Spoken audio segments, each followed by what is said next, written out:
apologize for starting a little late tonight. We had kind of a lengthy closed session, so I appreciate your patience. And if we'd all rise and recite the pledge with me, I'd appreciate it. I pledge allegiance to the flag of the United States of America and to the republic for which it stands, one nation, under God, indivisible, with liberty and justice for all.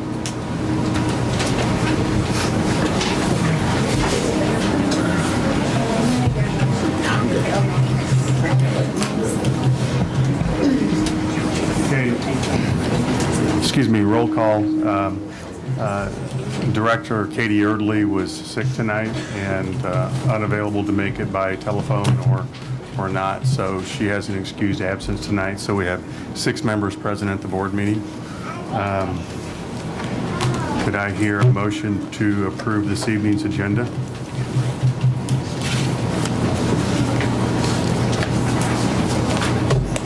I'll make a motion to approve this evening's agenda. And I will second it. Any discussion? Yeah, I'd like to bring up a couple of points. I'm opposed to tonight's agenda for a couple of reasons. One, that there was a motion that we presented to the board president that was not added to the agenda and was presented within the 24-hour window. But more importantly tonight, I think the working session, performance pay, board philosophy falls under the closed session law where we're preparing for negotiations, and I would prefer that not be divulged to the public, so I would vote no on this agenda and consider an alternative.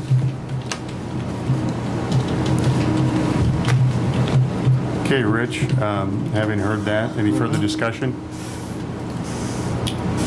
Okay, I'm going to ask for a roll call Elaine? on the agenda. Oh, the motion that I... Yep. Who was the first and second? Any comment? Yes. Elaine? Ron? No. Mark? Yes. Lori? Yes. Larry? No. And Rich votes yes. Motion carries 4-0, or 4-3. 4-2. Or 4-2, excuse me. I had to get used to 7 people being here. Okay, that brings us to Communications 3A Superintendent Report. I'll ask Stephen to pull up the PowerPoint I'm going to present in a couple of minutes. And before I do that, I've got one other announcement, few comments I'd like to make. This is, if you didn't know it already, it is National Education Week. And I think as superintendent over the 20th largest school district in the state of Missouri, it's appropriate for me to make a few comments about that. So I'll entertain you with these comments. Education, in my opinion, doesn't need to be reformed. It needs to be transformed.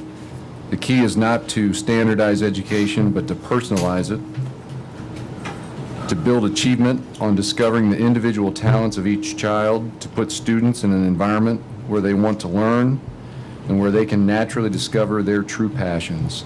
I didn't coin that. That's the words of Ken Blanchard, but I believe that, and I believe this is what we do in the Melville School District, whether it's an innovative STEM pathway, whether it's ALT programs, literacy efforts, character education, AP courses, response to intervention, finding each child's spark. This is what we are all about. This is the Melville School District, and I want to take a minute to thank our educators and employees for getting the job done, and I don't think we do that enough.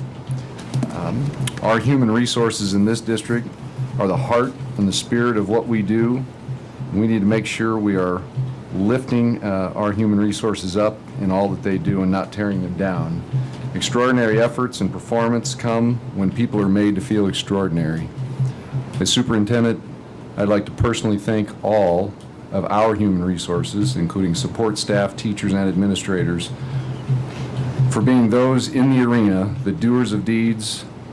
The credit truly belongs to them. So happy Education Week to all.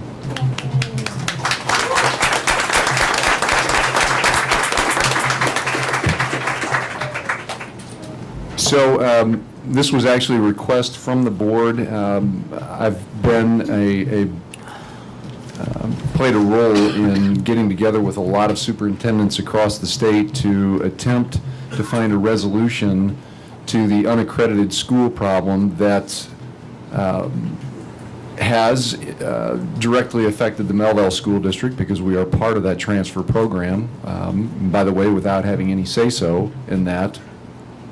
But eventually, if something does not change, the entire state will be affected by this because it is a domino effect that is set up and waiting to happen. So we need alternatives. The legislature has been called upon for a number of years to address this, and that hasn't happened. Special interest groups get involved and influence and attach things to legislation, and it never makes it. Nothing happens. So we end up in the situation we're in. So out of respect, I think there's a good couple handfuls here to see their children get awards, and we have a couple staff members getting recognitions tonight, so I'm going to try to be brief on this, but I want to walk through this PowerPoint that we are, as superintendents, delivering throughout the state to our boards, to our legislators, to the state board, to the governor, to the state commissioner,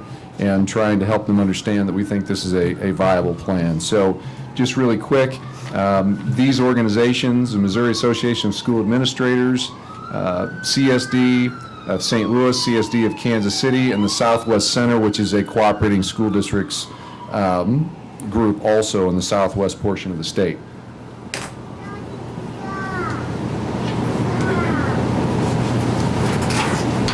Real quick, I'm going to punch all these up here. What I want to point out and what we need to understand when we got together, the most important thing we wanted to talk about is that every student should matter, every school should matter, and this is the part that so many people leave out. We think every community should matter. That so often we forget 75% of students in the unaccredited schools, Normandy and Riverview Gardens, did not want to transfer. They did not want to leave. They wanted to stay. They wanted their community to thrive. We also feel strongly that poverty matters, and it does have an impact on student learning. Again, in lieu of time, I'm not going to walk through all of these. And I also want to make it clear on the poverty piece, we strongly feel as superintendents the same high expectations we have for students should be had for all students. There are no students that are excused from those high expectations, but we do believe that the path to get to those high expectations can look different based upon the community, based upon the variables at play. Again, a lot of folks don't think the transfer program affects Missouri schools. It does. Our foundation formula is already $600 million underfunded. The governor has vowed to make sure by the end of his current term that it will be fully funded. I don't know if that can happen. We'll see. The money that it takes to transfer students equates to more money going out their doors than it does coming in. They have to pay the tuition rates of school districts that those kids go to. And by choice, by the law, the way it is now, they can go to whatever school district they want. We're very frugal in the Melville School District. We spend one of the lowest per pupil expenditures in the St. Louis area, $9,300. The school district of Clayton spends about $19,000.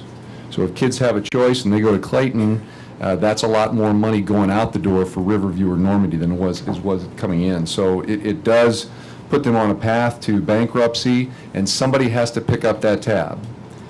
And if schools continue to just get attached to other school districts, that tab's going to keep growing. Kansas City is unaccredited. They're about to enter into this game as well, and that transfer expense is unbelievably high, and it will begin to affect further the foundation formula and how schools are funded all throughout the state. So no matter where you're at, you're not going to be able to escape the cost associated with this.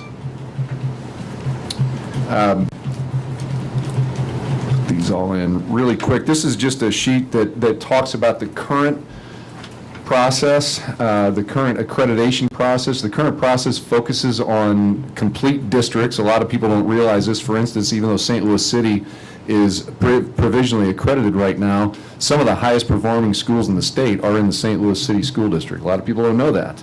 But a lot of the lowest performing schools are in the St. Louis City School District. So currently, if the whole school district is, if there's one school that's unaccredited, the whole district's probably going to end up unaccredited, depending on how the numbers work out. But the focus is on districts, not individual schools. It's a consequence-oriented. There's nothing proactive about the current systems. There's 3 ratings: accredited, provisional, and unaccredited. Required interventions don't begin until a school district is unaccredited, and that's really, really important. You'll see more of that as we go through these things. We're proposing interventions way up front, 4 ratings: accredited, provisional, stressed, and lapsed. When they're provisional, the interventions begin. That doesn't happen right now. Nothing happens when a school district is provisional. They can be provisional for years and years and years and years, and nothing has to happen in the current system. We're saying things have to happen up front. There has to be interventions up front. Again, in lieu of time, I'm not going to talk about all of these things. Currently accredited in the state of Missouri, we've got 506 schools. We have 11 that are provisionally accredited, and some heading towards unaccredited. And you know, I mentioned the socioeconomic piece. It should be noted that a lot of these provisionally accredited schools are poverty-stricken districts, but they're rural Missouri. A lot of people don't realize it's not always urban poverty. It's often rural poverty too that obviously affects schools. 3 currently unaccredited. This shows just the number of students. If you add, there are those provisional schools. You see some of those rural, Caruthersville, Hayti. Some of those are very rural school districts. But those are the number of students dealing with all of those in provision and all of those in unaccredited. So the concept of the path to excellence, we really copied it off of what we do with tiered interventions and the concept of response to intervention. And so we've got these 4, starting with accredited on the bottom. That's going to be the vast majority, at least now. Then we have provisionally accredited, academically stressed, and then ultimately we have lapse, which means that a school district would go away. In the path to excellence, we're saying business as usual has to change. You cannot be provisional for many, many years. We've got the 4 levels of accreditation, and it's all based on interventions. Real quick question. Why did they do the pyramid? Going up is bad. Usually going up is achieving it. No, because it's the smallest number of districts that would Usually be. I think it'd be funneling down. It's Just, not, I don't want in to. the RTI model. I mean, we talk about the core being on the bottom, the 80%, and then the next being the 15%, tier 2, tier 3 being 5%. So we really just model it after that, smallest on the top. This is important. Interventions would begin at the provisionally accredited level, which are those districts scoring between 50% and 69%. Real important thing here. A lot of people say, well, holy cow, 50%, that's an F. We need to keep in mind what MSIP 5, Missouri School Improvement Program, 5th cycle, it's not all about academics. We're held accountable, as you know, for attendance. We're held accountable for if our kids go to college. Schools are held accountable for if they have early childhood programs. Some of those rural places, Caruthersville, that quite frankly can't afford early childhood programs, they're required to have early childhood programs. So there's a lot of things that MSIP 5 focuses on that has nothing to do with how kids scored on high stakes standardized testing. So just keep that in mind. It's not all academic. But again, provisionally accredited, that's 50% to 69%. Immediately when that happens, we suggested a comprehensive review of the district by a team assigned by DESE. Who's that team? The team would be people like myself and other districts that are fully accredited.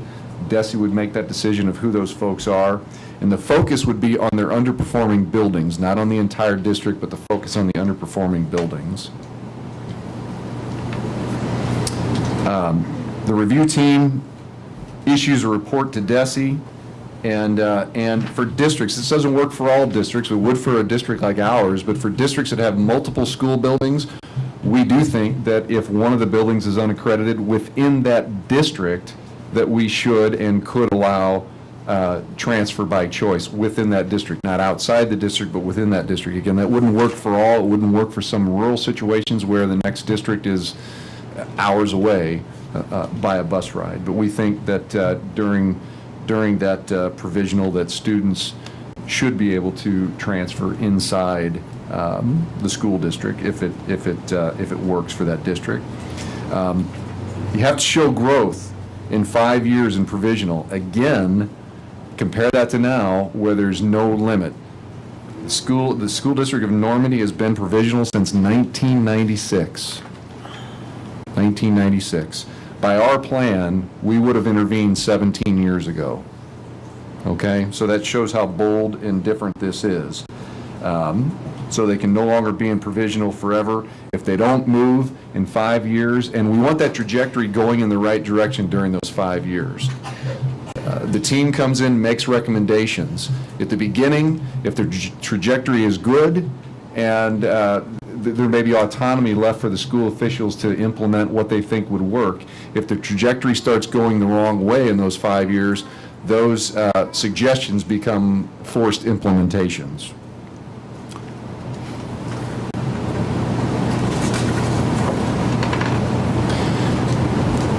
When this first hit the paper, I couldn't help reading one of the comments where somebody said, well, this is just a bunch of superintendents trying to cover their tails. And I think that's really interesting because this group of superintendents is saying that if you don't get your act together in 5 years and provisionally accredited, the first thing that happens when you get to academically stressed is the superintendent can be fired. Not only can the superintendent be fired, the principals can be fired, the Board of Education can be lifted, and even teachers can be fired. So it's, and to me, it starts with the leadership. There would be an assessment of, 5 years have been going on here, what's been happening, and the board has the complete right to hold the superintendent accountable, and we think that that's important. We're superintendents, and we're saying, hold us accountable. We often say that. We think the state needs some sort of school improvement director. It doesn't have that right now. The commissioner is very hands-off when it comes to unaccredited schools. So we think that there needs to be a heavy focus either from a state school improvement director or the commissioner on these underperforming schools. Again, we would focus on the underperforming school buildings, not the underperforming school district as a whole. I just mentioned these things, the possible removal of the board, education, superintendent, principals, teachers, and contracts.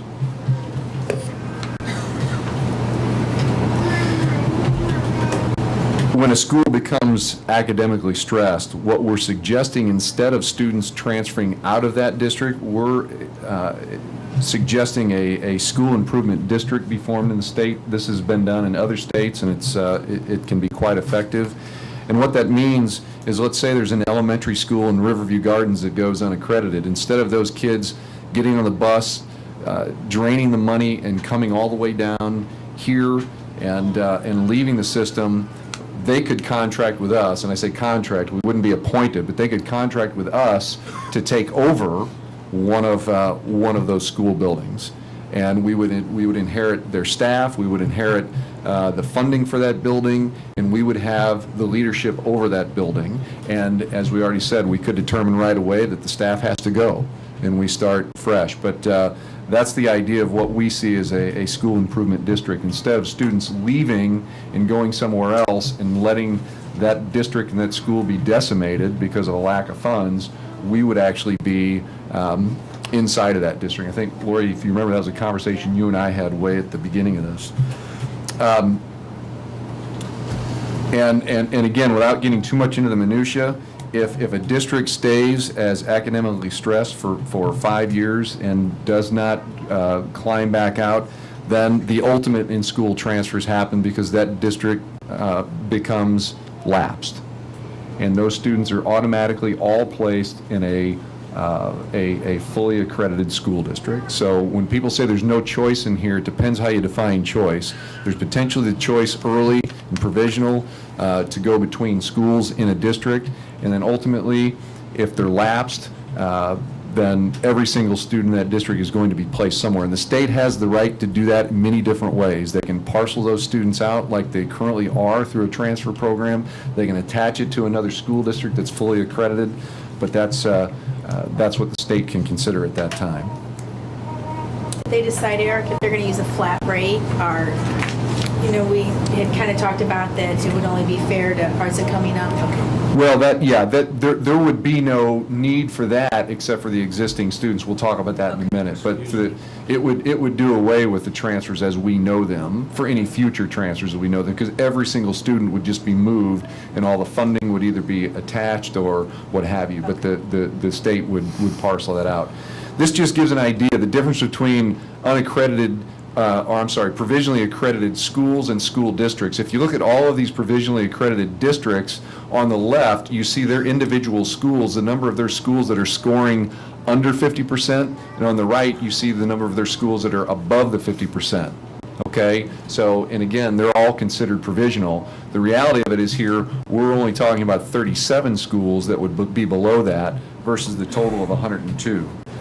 Those 37 would be considered academically stressed, so there'd be more stringent interventions placed on the district, on those schools that were academically stressed. They wouldn't be provisionally accredited.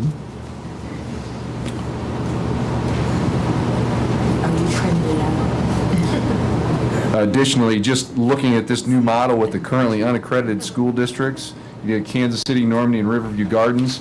There's the number of schools that are scoring below 50%, and there's the number of schools that are above 50%. So you only have 26 that the school improvement districts would be overseeing at this time, meaning they would be attached or contracted with another school district to take over the leadership and of those buildings. In the four-tier model, this is what you would look at right now. If we could, which we can't, but if we were to implement it today, we would put all of those those three unaccredited districts, we'd put them in academically stressed, and we'd put those interventions in place. We'd consider the leadership, we'd consider the workforce, and again, with the interventions, we'd see which direction, what the trajectory would look like for those before they would ultimately be lapsed. This just talks a little bit about what would happen to the current students, and we feel, we've accepted over 200 students into our district in addition to the 467 that we accept from St. Louis City, and we've made those students our own. They're our students. They're educated in our classes. We love them. We nurture them. We take care of them, and we don't have any interest in kicking them out, kicking them to the curb. So we think for those kids, it's not educationally sound to keep moving them different places and back and forth, so we think they should have the right to stay in place, but we do not think there should be any additional transfers. There wouldn't be the need for transfers in this new system. The problem, and this gets to what Lori's question was a little bit ago, the problem is that to keep those transfers alive, we're playing a part in bankrupting the districts they're coming from. So the suggestion here, and all of that money, this goes back to a question, Rich, you had about taxpayer money. The money's going to come no matter what. Taxpayers are going to pay one way or the other. This is a very finite way, and I can't calculate that for you right now because you could only do a worst case scenario and say, let's say every one of those kids were kindergartners and they were going to stay here for 12 years. We don't know how many are going to be transient, come in and out. Some of them come here as seniors and are only here a year. Some of them do come here as kindergartners and they may be here 12 years. But the suggestion would be, so we don't bankrupt the school, that they get to keep their local money, but their state aid comes to the school district, and we're asking the state to create a categorical to make the payment whole. So we get our complete tuition, but it's not drained directly from that school district. And again, that does then become taxpayer money from the state, but the alternate is that we keep having to bail districts out with things like $6.8 million, what's being recommended for Normandy, and that's much more, it's much more of a bottomless pit, I guess is what I would say. So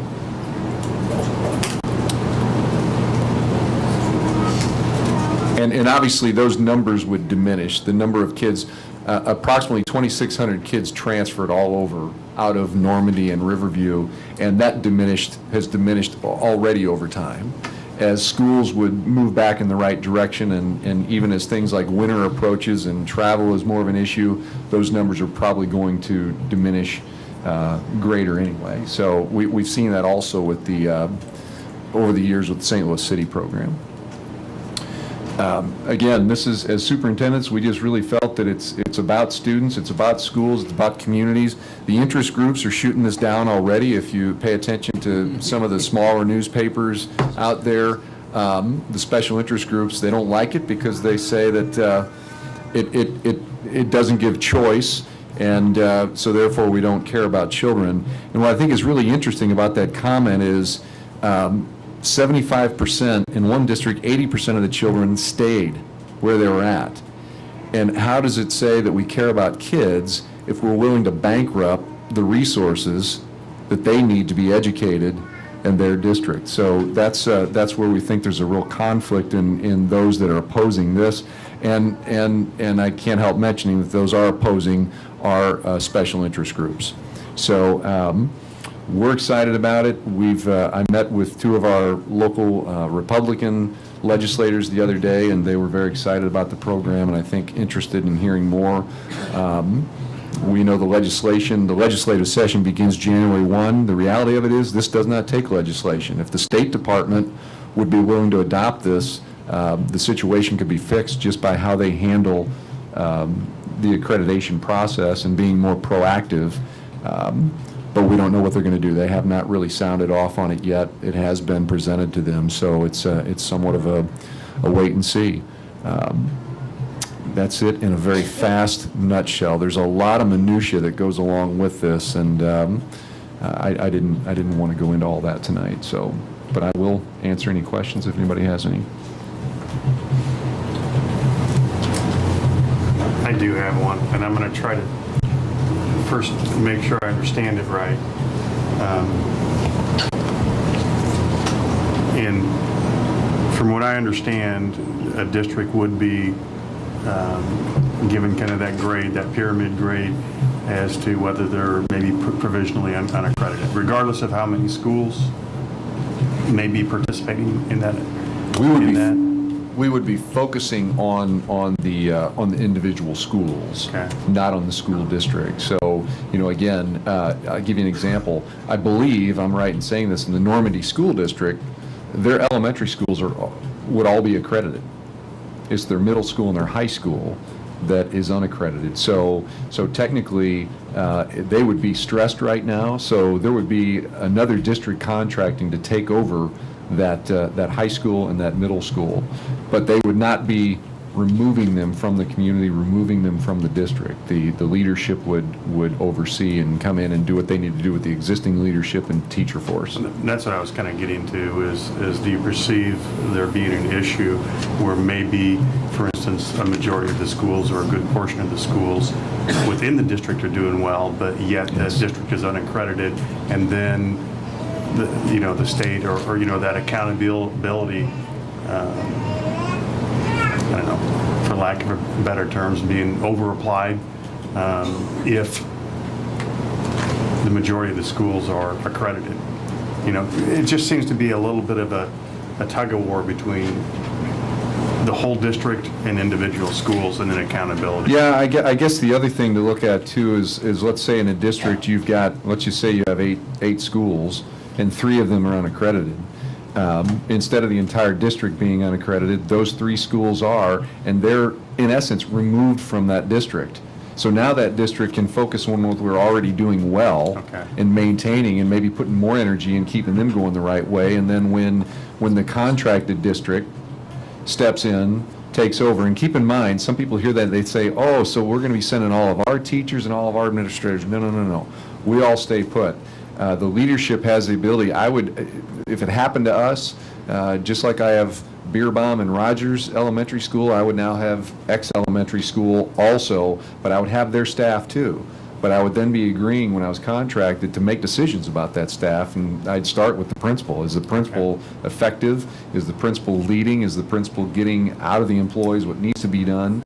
And so on and so forth. So it would Okay. just be taking over the leadership. So it's really kind of the mechanics is what I didn't Yes. understand. I appreciate that, thank you. And then, Eric, is there some form of payment, a contractual rate that would pay whatever school district would be stepping in? All the funding associated with that school stays with that school, and now would be under the auspices But of the no contract. management fee or anything on top No, of that? no. That seems, No, because again, it would just really just, you'd have to picture it again, kind of the hypothetical I gave earlier. I've got 10 elementary schools, I may have 11. And the funding associated with that 11th one would come. It'd be a turnkey operation, per se. How's the decision from academically stressed to lapse? I didn't see a percentage for those. Is that a combined, How's it decided? It's Right. 5 years. If you stay academically stressed for 5 years, you will become lapsed. okay. Yeah, so, and again, keep in mind, like I said, even provisionally, right now, school districts can just sit there, the state doesn't intervene, they just tell you, hey, you're provisional. You better make sure you don't go in the wrong direction. And it can sit and sit and sit and sit and sit, and that's not good, that's not healthy for the district, that's not proactive, that's reactionary. So it's a decent amount of time where things should turn around, and it allows options in the meantime and some drastic, bold changes to take place, and doesn't bankrupt school districts. It would, in the end, cost a whole lot less than the game we're playing right now, a whole lot less, and it would not decimate communities. I had a couple questions. Were you done? No, that's just the most exciting part about it. It's the community. 'Cause I think I've shared with you before, somebody from many, many years ago who came out of their community to come to school somewhere else says they want to go home to their community too, but there's nothing left to go home to. Right. So, The first thing, I see there's two prongs of this. There's one of what do we do in the future, and one, what do we do with the kids that are caught in this. The last bullet of what do we do with the kids in here was very disturbing to me. The current, If let's say Riverview Gardens, yeah, it's the very last page of bullets. It said if they get provisionally accredited, they would no longer be responsible for the transportation of those kids. So you could have a kid that's been in a Melville Oakville for 8 years, 9 years, 10 years, and suddenly, oh, we're not gonna pay for your bus anymore, so good luck getting there. well, we wrestled with that, and I can tell you, Ron, that most of us agree with that. The problem is, how do you when you go to iron out and try to force the funding of that and where the funds come from, if you get a school that pulls themselves up out of the ashes and the trajectory is very good, and now they're provisional, they're going in the right direction, they're no longer, by the current standard, considered unaccredited, by the new standard, considered academically stressed, and you're still going to rob them of funding to keep students going, and plus, the other thing too, to be honest with you, we really believe, and I believe this, what Lori just said, we hear that in our own Riverview students. Ultimately, they'll tell you they love it here, but they sure do miss their friends in their Right. community and going to school, so I think at that time, a lot of that would take care of itself, because those kids would not want to be. But somebody who's like in first and second grade, 9 years from now, that Possibly. they've gone. That's what I was thinking yeah. is, that to me sounds a little draconian, but the rest of it, like I said, I think giving kids the opportunity to stay, I think is a good plan. I appreciate that. So I would hope It's that just, would be it's more of the reviewed. mechanics of how do you, Right, exactly. how You do you got keep kids in it those going situations. infinitely when things have improved, and really the way the law states right now, there really is no basis Right. for that. And the thing is, like I think you discussed, you're going to have kids, you're going to have natural attrition. So you may get 8 years down the road, you might only have 60 kids left, 40 kids, 20 kids, and like we've done with the activity bus, it's not that much of a financial burden. So that part's good. I do like the proactive approach. And I wish the current law would have, like you said, had done that. There was a couple of things that overall, how did the 5-year length get determined versus maybe 3 or 2 years? Because, you know, you're not going to keep in mind, trajectory is important. I said that, you know, when Right. you get to provisional and the team comes in and makes a lot of recommendations up front, there may be a lot of autonomy in what gets implemented. But as that trajectory goes in the wrong direction, the autonomy is changed and more is imposed upon to try to force it going in the right direction. We talked about that. In fact, I was one that suggested we may consider a shorter time. But I think I was convinced that we need to be realistic. We need to know that these are to sustain these kinds of changes and to make real growth and real improvement. It's probably not feasible in a lot of situations when you've got school districts that are in the basement, so to speak, or, you know, on the floor. You need time to turn those things around. There are things that need to change in that community and how they view schools, and you just can't flip a switch and make it happen in a short amount of time. And that gets to the next issue. You know, you got kids for 5 years, that's nearly half of their academic career. You know, it could be 10 years, and then we didn't have that opportunity. And this plan really makes sense for Kansas City and St. Louis because, like you said, there are high-performing schools in the city of St. Louis. I looked at some of the websites for some of the schools that were in trouble, and we'll just pick out Calhoun. They have one elementary school and a junior high school / They have one principal for the whole district. So what are kids in those situations supposed to do?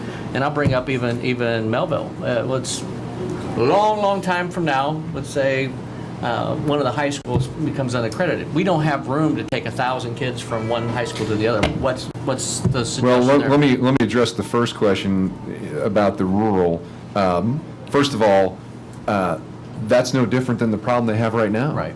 They can't transfer now. So the laws that exist, where are they supposed to go? So it really doesn't apply to them anyway, unless they're going to get in a car and drive long, you know. People think these drives we talk about Right. in urban, suburban are ridiculous. Those are, you know, unbelievable. They're different, totally different counties. So that's the issue. As far as the high school here, you know, I can tell you, I even feel I can guarantee you, there is, and this gets back to the concept of community. We're blessed Right. with 2 wonderful high schools, very high performing. But if I suddenly came in tomorrow and told you that one was only performing at half of what the other one was, and we were going to open up the ability to transfer, very few kids would do that. Okay. Very few kids would do that because there is an interest in their community school and the pride in their community school. So I think that we would be able to accommodate, you know, the 50 or maybe even 100 that would want to transfer, but I don't, and we've had that before, by the way. We used to have open transfers in this district, and you know, it was never an outrageous number. I could see a potential problem. Well, you know, Riverview and Normandy have one high school right now. And, you know, a kid in the city of St. Louis would have options where a kid in Riverview or Normandy doesn't. So, True. like I said, I don't know how that issue gets worked out. But the other concern I have is with the proposal, and again, very proactive. I like it that, you know, things were stepping in a lot earlier. But one of the leaders agreed is that local control is important. Yes. Yet you're turning everything over to Jefferson City or Desi. I mean, in fact, undoing an election by being able to dismiss the Board of Education, being able to walk away from tenure for your educators, administrators. You know, I'll use you because I know you have a 3-year contract. Are you still going to be compensated if you're a similar superintendent in one of these districts, or are you just No, I is think all the contract? we're suggesting. How does that happen without a law? Well, and you know, there are plenty of pieces of legislation that may pop up to address portions of this. That may happen because it needs to. It may happen because it doesn't need to. I don't know. Maybe that has to be addressed in how the contracts are written. There are some legality pieces of that have to be viewed, no doubt about it. But I want to be clear too. I think it starts with the administration. You know, if you don't have effective administration in place, you can't start judging what's going on in the classroom, in my opinion. You have to start with the administration. So I think the focus is more heavily on, that's what we all said, it's heavily on us as superintendents, and it's heavy on the building leadership as well. So, yeah, you know, we're talking about dire situations where Not drastic. necessarily, we're getting to dire, but Yeah, it's where drastic, bold things have to happen. The status quo, it's one of the first things we agreed on as superintendents. The status quo cannot be okay. A district should not be able to sit provisionally for 17 years. I mean, the train wreck's It should be for coming. 6 It's years. just when is it going to happen, and then who gets caught in the middle of it. So. There's no doubt about it, whether it's this plan, I guarantee you come January, there's going to be legislation, the special interests are going to get legislation rolling, and it's going to grow legs, and people are going to be talking about it, and people are going to be fighting it. No matter what it is, you know, there's going to be things that don't work, that aren't perfect, and that we'd like to be a little bit better, but we tried to cover all the angles and address everything that we could on a level that we felt would be fair to kids all the way around. Thank you, Dr. Knos. I do have one last question. Okay, we'll allow that. Currently, so. you know, I think it's been 4 years since the state has run Riverview Gardens, and they haven't changed the trajectory there, from my perception. What will be different Well, with they- a state czar, but basically, Well, first of all, one thing that they did do this year by default is there is a new superintendent there. So, but, you know, the accountability that we talked about is when you have a new leader in place, there needs to be close monitoring of what's going on there. You need to know, what are you going to do in September? And at the end of September, what's going to look different? How are we going to notice it? What are you going to do in October and at the end of October? And again, it has to show that trajectory. It doesn't have to be like this. Right. It's foolish to expect it to be like that, especially when they're trying to overcome the things that they're dealing with. So it's about getting the trajectory going in the right direction, and if it is, even if it's creeping a little bit, but it's going in the right direction, that's a lot better than just sitting and letting things fall apart, which is what happens now. Thank you. For sake of the, am I on here? For sake of the audience, you know, if we want to swing back around at some point, if there's some additional questions, I try to give latitude, but we can bring this back to a board item. So maybe in item 9, if you want to ask some additional questions That's fine. in the future, then we can swing back around. And I don't think we have this on as a motion or anything like that right now. So, you know, I'd certainly entertain that. So that brings us to item 3B, recognition of staff, students, and community volunteers.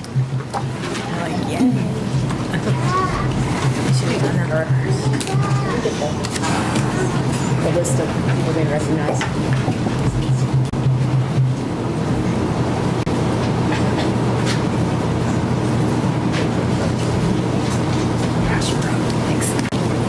The Board of Education Outstanding Achievement Award is one of Melville School District's most prestigious. It recognizes people or organizations who have achieved the highest standard of excellence or have shown outstanding contribution through non-required service or volunteerism by supporting projects or programs that impact the district or its communities. Allie Roberts. Is Allie here tonight? She is. Allie Roberts took smart decisive action helping a neighbor in need while delivering invitations for her little sister's birthday party. Allie heard cries for help. Quickly, she discovered one of her neighbors had fallen outside of her home. Allie got back on her bicycle and rode to tell her mother, who notified emergency personnel. Thanks to Allie's actions, the neighbor received medical attention and has recovered.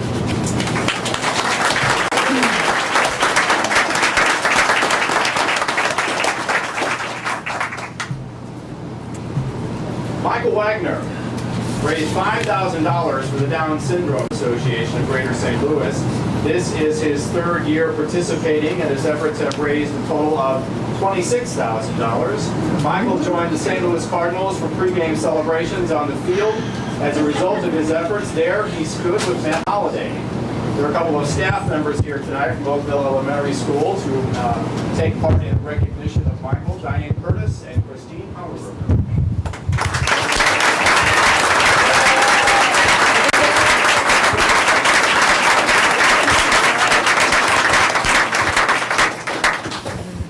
Rogers Elementary SSD teacher Tammy Blust and Bernard Middle 6th grade teacher Stephanie Holler were recently honored with the Emerson Excellence in Teaching Award. The Emerson Awards program recognizes local educators from kindergarten teachers to college professors who are examples of excellence in the field of education. Recipients are nominated by the chief administrators of their school districts. Emerson has sponsored this program since 1989 as part of its commitment to promote quality education throughout the St. Louis area. Stephanie, come up and receive your award. Tammy is ill this evening, so Rogers principal Dr. Patrick Kenoy is here to accept on her behalf.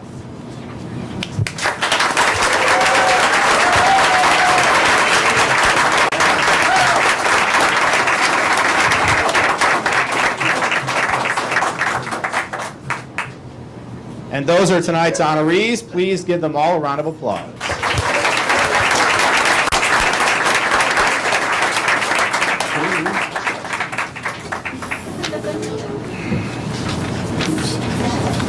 Brings us to item 3C, open period for patron comments. I don't know if anybody signed up tonight. I did not look. We have one? Mr. Winter.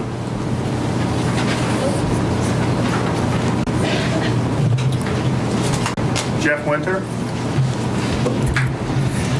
Thank you. I have a brief statement to read. Typically, well, I'm gonna give you the shortened version from Okay. memory. We usually give about 3 minutes for an individual. I try to give a little latitude, 5 minutes if you're representing a group. Are you representing a group? I am not. And we try to keep individuals and individually identifiable or legal issues kind of out of the scope of this. I understand. Go ahead. Thank you. Board of Education, Dr. Knost, members of the community. I'm here tonight to share with you my observations of several things here in the Melville School District. To begin, I will go straight to the top. Dr. Eric Knost has done an outstanding job as superintendent of this school district. As an employee myself of another school district, I can tell you that I've seen a lot of superintendents over my 22 years, and Melville has a gem of an employee in Dr. Knost, and I appreciate everything that you do. My son Alex Lapointe, who is in 5th grade, not only recognizes him when he sees him, but he's actually comfortable talking with him because Dr. Knost is visible and available. And I cannot say that for a whole lot of kids in other school districts. They don't even know what a superintendent is, let alone who he is. And I think he needs to be commended for that. When I heard about the transfers from Riverview Gardens, did I have some concerns? Yes, I did. Certainly because of the size of some of the classrooms in our district. But was I worried about the transition for the students? The answer is unquestionably no. Dr. Knost approaches situations with great expertise, professionalism, and a calmness. I have full confidence that every decision he makes is based on what is best for our kids. He has proven this time and time again during his tenure in this school district. The trickle-down effect from his leadership has also hit the schools. Having two children who graduated the past 2 years from Oakville High School, I have seen it grow and develop in a positive direction under the leadership of Jan Kellerman and her administrative team. The Our House approach and her being the school mom has developed a positive school climate that is felt as you walk through the front doors. Then there's Melville High School. I had the great honor of attending a Character Plus regional meeting there just the other day, and they had the opportunity to showcase the wonderful things they are doing as a national school of character, yet under another great administrative team. Our middle schools and elementary schools are too very strong, not just academically, but by developing great children of character, not acting great, but truly living as positive members of society as a result of the outstanding leaders and teachers in this district. The board, I request of you to seriously reflect on what wonderful teachers walk through the doors of our schools every day. They are not paid great salaries, but they still come back year after year because they are part of this community. To seriously consider any cuts or adjustments in compensation or benefits would not only be an insult to the teachers, it would be an insult to the entire community. You are our elected officials, and we need you to make decisions based on what is best for kids, and having the best teachers stay in our school district is what is best for our kids. Thank you. Thank you.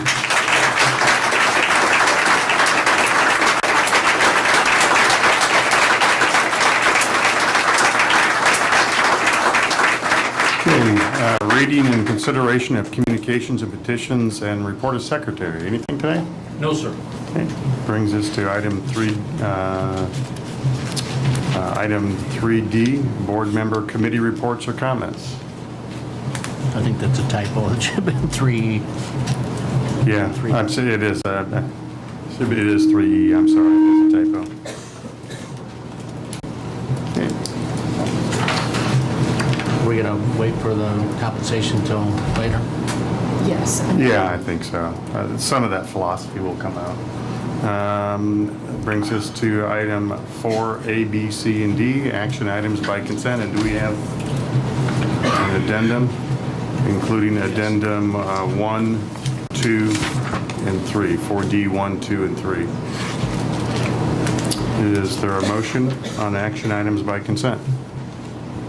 I move to approve the agenda items 4A through 4D, including the addendum. I'll second it. Okay, any further discussion? All in favor signify by saying aye. Aye. Opposed? No. Motion carries 5-1. Me? I object.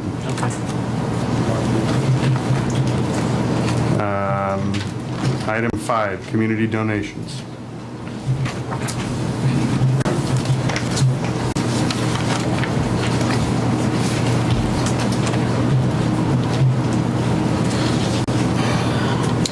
Most of the community donations during the last couple of weeks have centered on the Juvenile Diabetes Research Fund, or JDRF. Schools throughout our district raise money for the cause, some in the fall and some in the spring.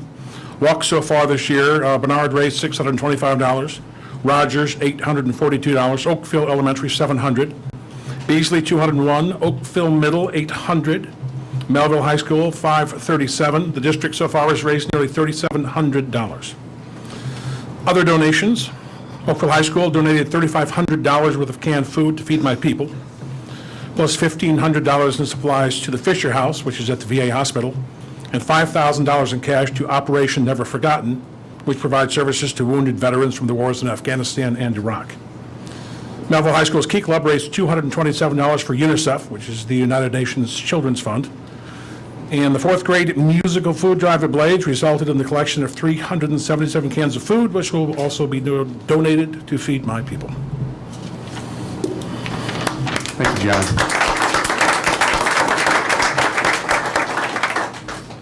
Item 6A, student achievement, Alt Academy report. I'm going to bring Mr. John DeWally, our director of our alternative programs, forward. He's got a nice video to show you and willing to talk to you about our alt programs. I want to remind everybody this is something we are extremely proud of in the Melville School District. Just a number of years back, we didn't have anything called the Alt Academy.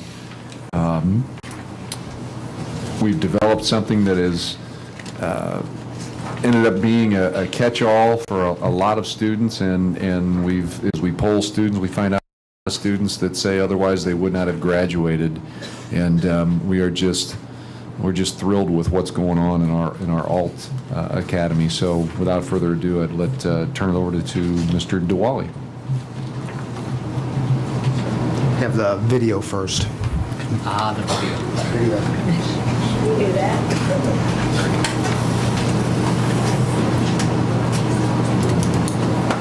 Director of the Woods Alt Academy. Just narrate it.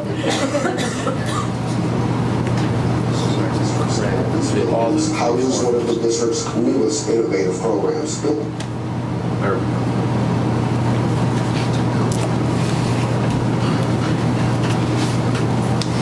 Hi, my name is John DeWally. I'm the director of the Witzel Alternative Programs. We specialize in providing students an opportunity to find success in a non-traditional environment. One of the district's oldest buildings houses one of the district's newest innovative programs. Built through the Public Works projects under Roosevelt in 1939, The Witzel Learning Center now houses the alternative programs.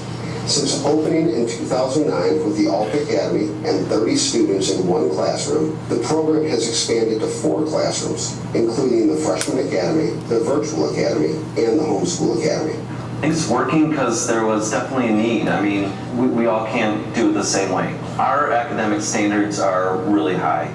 I think there was a stigma against online learning, but it's pretty rigorous. They're still writing essays for English and history. They're doing all the math problems. A Freshman Academy kid is a little bit different than an alt school student because a Freshman Academy kid has been tagged as academically in need. So it's a much greater focus on getting their academics in line. It's not so much about behavior. And these are the students that just have problems with maybe organizational skills. They begin with basic test-taking strategies that they understand the content, but they do need that extra support and that extra time here. Students come to the Alt Academy because they were not successful in a traditional environment. Sometimes that was because of medical, social, academic, anxiety issues, whatever the reason. I didn't really like the atmosphere of the classroom, but it just seems to work here for me better. You can work at your own pace. Online, there's so many different methods they use to teach you and get through to you. I am going to graduate. I'm going to go to college. I'm not sure where. Students are referred to the Alt Academy by the guidance counselor or building principal. These students have been identified as not being successful in a traditional environment. Lately, we've been receiving inquiries by interested parents and students looking to access educational program in an alternative manner. The online curriculum is a great tool, but it is no substitute for a teacher building a positive relationship with a student in a classroom. Since the inception of the program, we have had over 500 students access the Witzel alternative programs. Those include 161 students who have graduated and 45 who are currently seniors who are still on the path to graduation. All classroom environments do not have to look the same to provide a high-level education. At the Alt Academy, students must take ownership of their education. They must be self-disciplined and motivated. That structure is present, but instead of a forced external structure, we try to help develop that internal structure. Our Freshman Academy, in its second year, is an opportunity for incoming freshmen to transition into high school on a positive note. Most students have been identified by middle school teams as not yet having found a pattern of success. These students are assigned by their middle school teams for a one-year placement. At the end of the year, successful students may apply for admission in the Alt Academy. Our E2020 curriculum is completely aligned to Missouri state standards, and myself, our administrators, and the other teachers have worked very hard to make sure that our curriculum aligns very closely with what is offered over at Melville and at Oakville. A lot of times when students come from here and go over to the other high schools, they actually have more base knowledge in their content areas than some of the other students do. So the concept that we are the joke school, it's not as difficult, it's just completely inaccurate. And when our students start to realize that, they actually take it as a point of pride that, you know, they're not the dumb kids. They're actually doing a lot more than their friends are at the other schools. I'm just extremely happy with everything that the Alt Academy did for TJ. Kind of languished into the doldrums of not doing his homework. He learned a lot of good life lessons here and how to turn things around, how to engage his teachers, how to engage his classmates. In 8th grade, I was kind of struggling and I needed extra help, and so my teachers told me that Freshman Academy would help me. It's helped me do homework because the teacher knows how to influence you to do homework, and she rewards us, so it makes you want to actually do it. At first, it was kind of rough because I wasn't used to regular school. I come here through Monday through Friday. I only go here for about 3 hours, then I go home, and I do 3 hours of homework on my computer at home. The Alt Academy is a privilege designed to meet the needs of students who have not been successful in the traditional setting or who are looking to access their education in an alternative environment. With only 15 students per class, Alt Academy teachers are able to provide an in-depth, differentiated focus as students access our rigorous, board-approved online curriculum. We've seen so many different, really just like a million different types of students, some of which might get incredibly anxious just, you know, having to switch classes every hour and a half, seeing all those people, and they deal with it in different ways, but sometimes, you know, it's really detrimental to their education when they can't even function. So a lot of those kids really thrive here because it is a nice, quiet, safe environment. for them to work. With the smaller class sizes, we can really get to know those kids. For all intents and purposes, it's, they get the same education, they get the same diploma at the end. I've helped some of our students, help them out with resumes and college applications and, give them advice on that. The Virtual Academy is designed to suit the needs of several types of students in the Melville School District attendance area. These students typically prefer an alternative approach to education while working more efficiently at their own pace. Boston Shamrocks, and it's all hockey there, and I could go to public high school there, but I want to stay in Oakville. So I looked into it and found the alt program. Every day I wake up and do 4 or 5 hours online. I want to get ahead so I can focus on hockey more. Students primarily work from home to complete our high-quality, rigorous curriculum. They may access their classes anywhere that has internet access. The Virtual Academy is not a credit recovery program, nor is it a program for students looking to get ahead while attending the traditional high school. Interested students must demonstrate a high level of motivation, self-discipline, and a previous success in the Witzel alternative programs. Placement is a privilege, and students are evaluated every semester to determine if the Virtual Academy provides them with the best opportunity for success. The Homeschool Academy was designed to allow traditionally homeschooled students the opportunity to access the district's alternative programs. Students enrolled in the Homeschool Academy have access to certified teachers, and upon completion of the program will earn a Melville School District diploma. To access the Homeschool Academy, students residing within the Melville School District attendance area must register with one of our high schools. They have a homework session that you go to basically, and it's going to ask you questions. It's really good, actually. I love having the comfort of knowing where your child measures up compared to other kids their age, because that's something that always goes through a homeschool mother's mind. We have 130 students currently enrolled in the alternative programs. Each student is enrolled for a different reason. Some students have not yet found success. Some students have found success here and are choosing to stay. Some students want to try accessing education in a different manner, and some students are chasing their sparks. 70 years ago, the Witzel Learning Center opened with a commitment to a high-quality education. The faces have changed, the tools, the technology has changed, but the commitment to high-quality education and building positive relationships has not.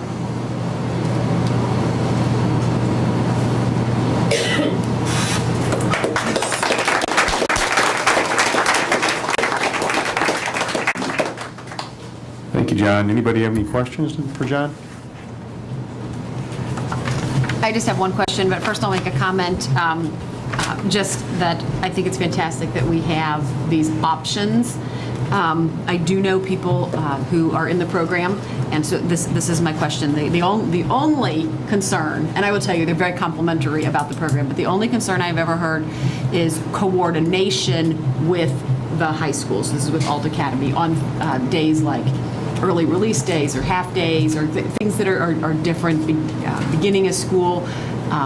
There have been cases, I guess, where they weren't sure if they were supposed to be at their high school or at Alt, and it's a case where this particular one that I'm thinking of is also involved in South Tech. And just my question is simply, what are we doing to make sure that everything's coordinated? That completely falls on me and lack of communication in those instances. And we're working through those special days, coordinating with 2 high schools, and essentially 3 is difficult, especially on those early release days, and making sure some of those kids who only come to our campus for the Alt Academy are notified of what we are doing on those days. Okay. All right, but everything I hear is fantastic. Complimentary about the teachers, complimentary about you.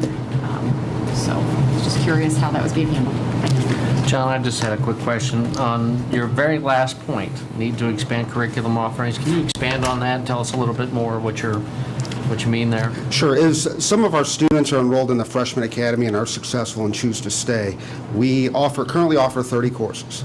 And towards the end of their tenure, if they choose to stay in the program, we may have limitations. Now, our provider, it's an independent provider of the curriculum, Edgenuity.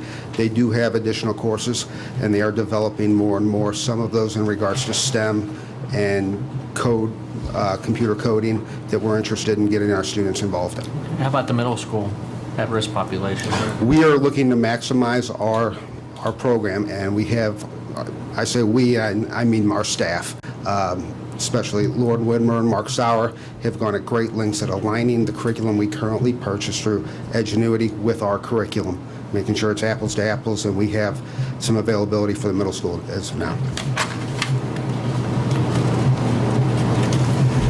But we don't have middle school kids in Alt Edge right now. We have one. One. Yes, sir.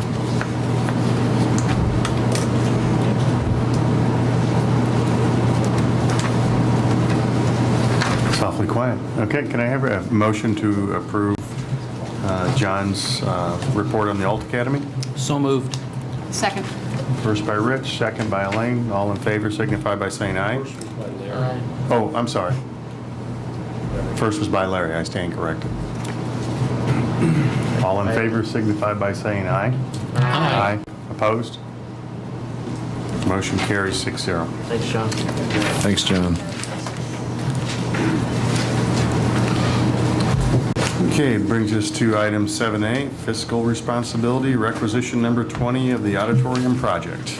Yeah, we've got, as always, Marshall to talk down the financial end, and I don't, Steve, why don't you start? Is there any updates? I mean, I think we've all, hopefully everybody's been in the auditorium. We've had many functions night after night in the new space. It's working out wonderfully, so we have full occupancy, and we're just ironing out punch lists. So did I just steal your thunder? No, that's you nailed it. That's where we're at. We're just finishing off punch list items. It's typical. It's going to take a few months to make that happen, to get everything how we like it, as expected, as the drawings were designed. So overall, the project is, even after the pay requisitions tonight, I think, Marshall, 96%. So the requisitions from this point forward will just be just to finish off the project, and as they finish their punch list items, they're going to be requesting, in smaller increments amounts to finally get to that final dollar amount. So they'll be getting smaller, obviously, but we'll be pecking away at that for the next few months. There's no doubt, which is typical. So let Marshall walk down the specifics of the requisition.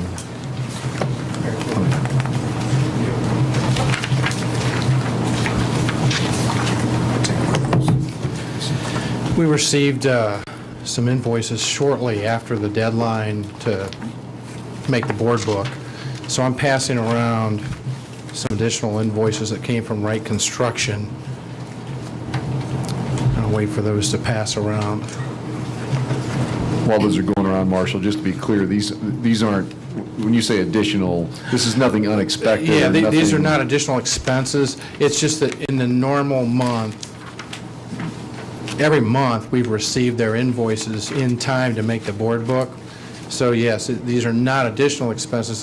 These were just the invoices that instead of receiving in time for the board book, it was not in Watching time. what you say, Marshall. What's that? Are you watching what you say? Yes. How you say it? Well, and that's, I don't think we've had that with this, but with this project, but I mean, that, our board cycles aren't always in sync with, warrants that we need to pay and bills that we have and Correct. such. So it just, that happens. But I wanted to make sure that didn't sound like that we were,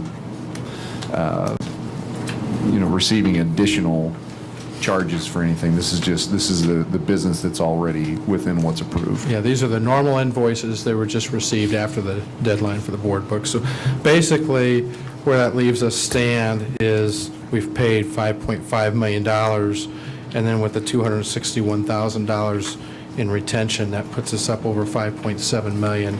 And as Steve mentioned, that's over 96% completion. So from here on out, we should be having very small amounts coming in, relatively speaking. So I'm looking for approval on this pay request of $307,000. Marshall, excuse me, I got a few questions for you. Should we make a point of order? Should we make a motion first before we begin discussion? Yes. Sure. Then I'll move to authorize pay request number 20 in the amount of $307,561.87 per the itemized list that we just received. And I'll second. Move it first and second, so that was Larry that seconded. This time I looked and saw who it came from. Okay, Go ahead, Rich. Okay.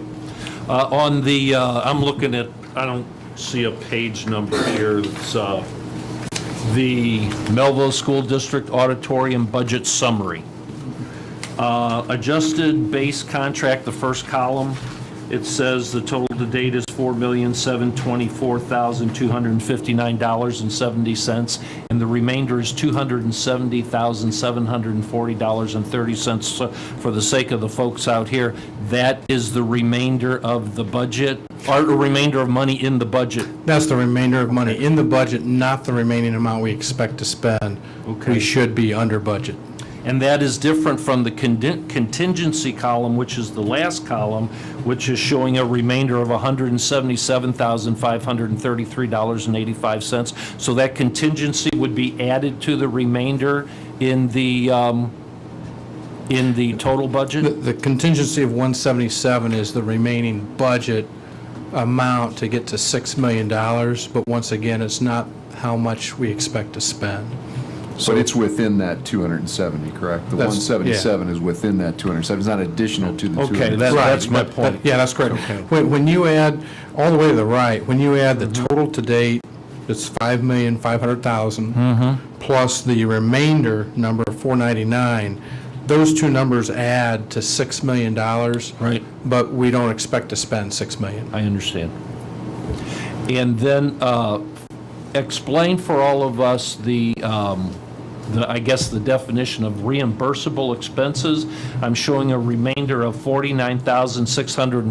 $49,646.12 in the reimbursable expenses column. We do not expect to spend that. That's going to be a favorable budget. So that is in addition to the $270,000, is that correct?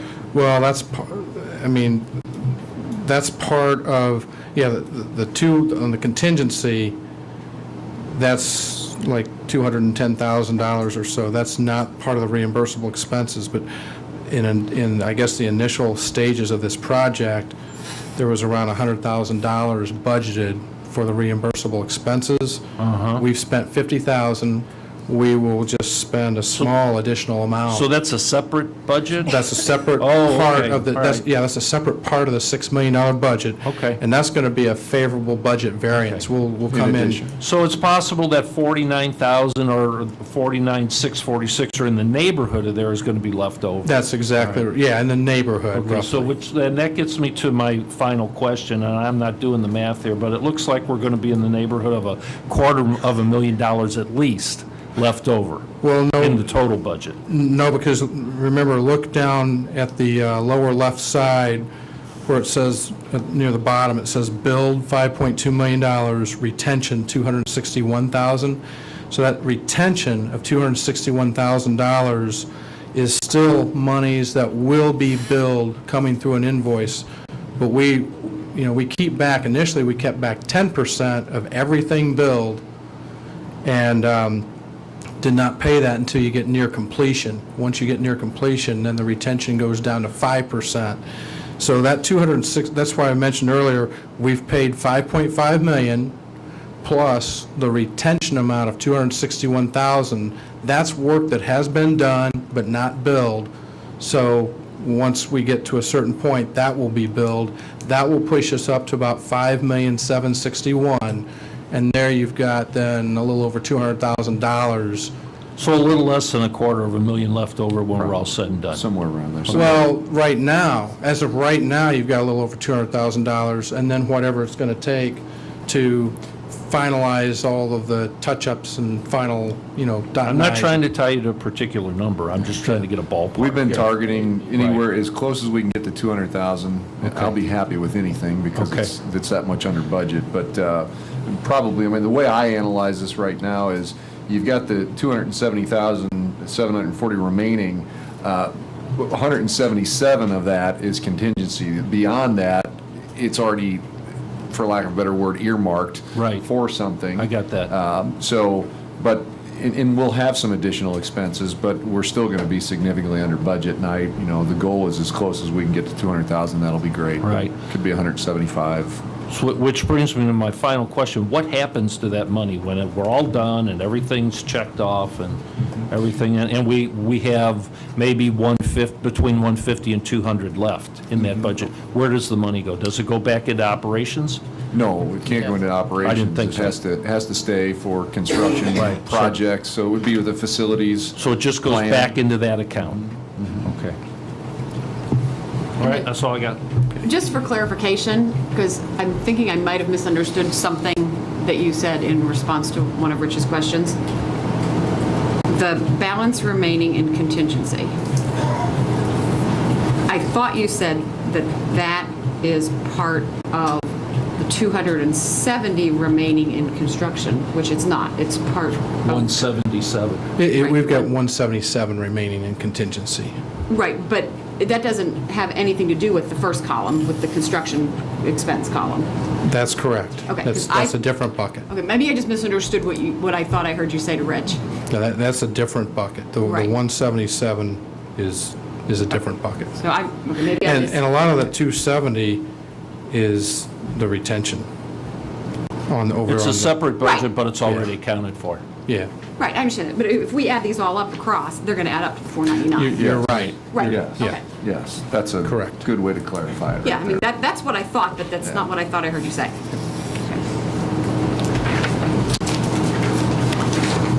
Any other questions? Okay, all in favor of the motion that's on the table, signify by saying aye. Aye. Opposed? Motion carries 6-0. Thank you.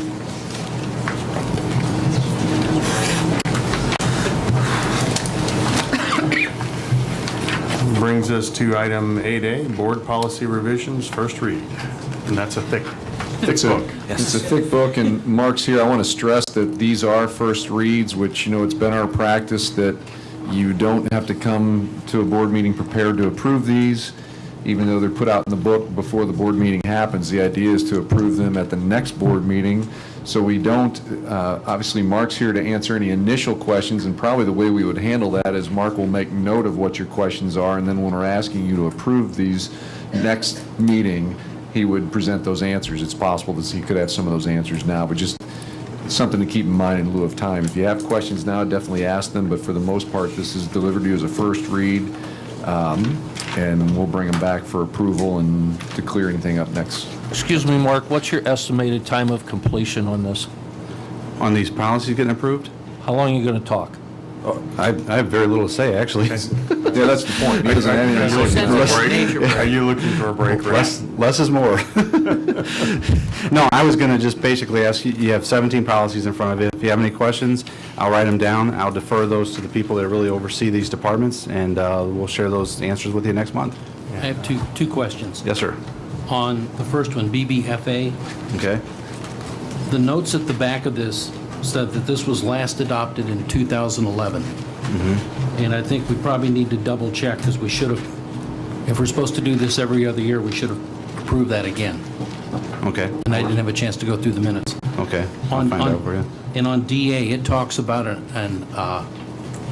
establishing another type of financial committee. What policy was it? I'm sorry? DA. Okay. I'm wondering if the Finance Committee can serve as that audit committee, as it's established in this policy. Okay. It's a good question. I think probably so, but that's a great And question. That was, it looked like all the wording fit right in with the charter of finance, but it'd be worth asking about. Okay. Agree.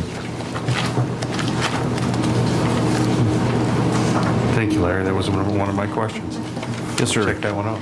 I was just curious about DJC, the bidding requirements. Why is that policy being rescinded, and is there a replacement for it? I think it's going to fall into another policy. I will double check for you on that one. So I'm going to ask that, so we don't jump around too much and get him confused, because I'll get confused, because I do have a lot of questions too. Maybe we could just kind of go through each policy. Would that be okay with all the board members? Sure. Is that your pleasure? So questions regarding BBFA? Mine's more of a comment, and I apologize, because I did intend to go back and look this up from a prior meeting, but recently we voted on the annual conflict of interest. And I had asked a question at that time, I'm sorry, not the conflict of interest, the financial disclosure piece. And I'd ask at that time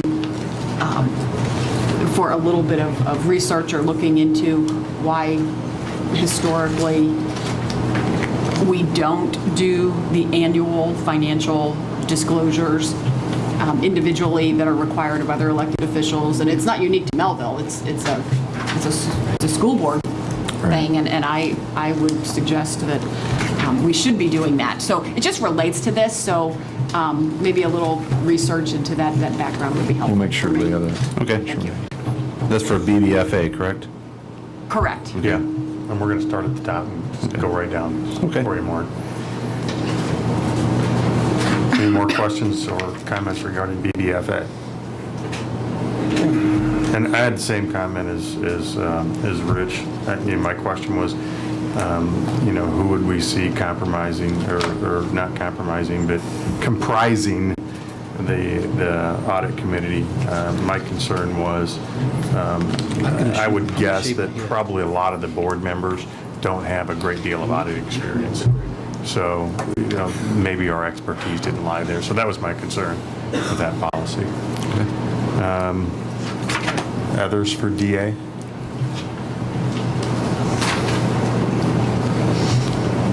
Okay.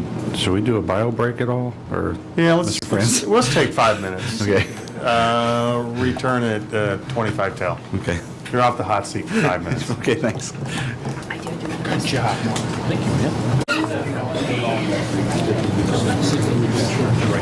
Do we finish I hate with? to break up the conversations that are going on. Everybody seemed pretty happy, so it's like a Christmas party. I'm sorry, Mark, we were on... Did we finish with BBFA? We finished with BBFA. Yeah, and DA. You were on We were DA. on DA. I don't Okay. know if there were any additional questions regarding DA. Takes us to DI, fiscal accounting and reporting and accounting system. Okay, I had one. If nobody's going to jump in there, I had one. So I was thinking through this, and I know that I don't think anybody on the board is a CPA, but my only concern about this is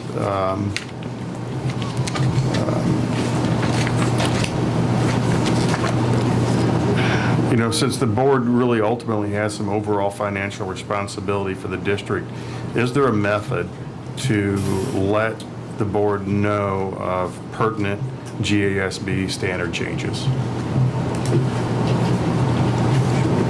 And I guess I'd rely on Marshall, but I just wanted to hear that. Yeah, I mean, I think that's very reasonable.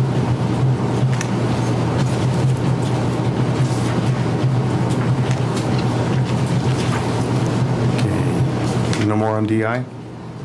DJC? I asked my question already. Okay. You want to restate your question, or Just- he already had Why is DJC? rescinded? Yeah. Why is it rescinded? Yep. Okay. Yeah, exactly. What is it taking its place? DLB? We're just zooming along. DN, surplus district property?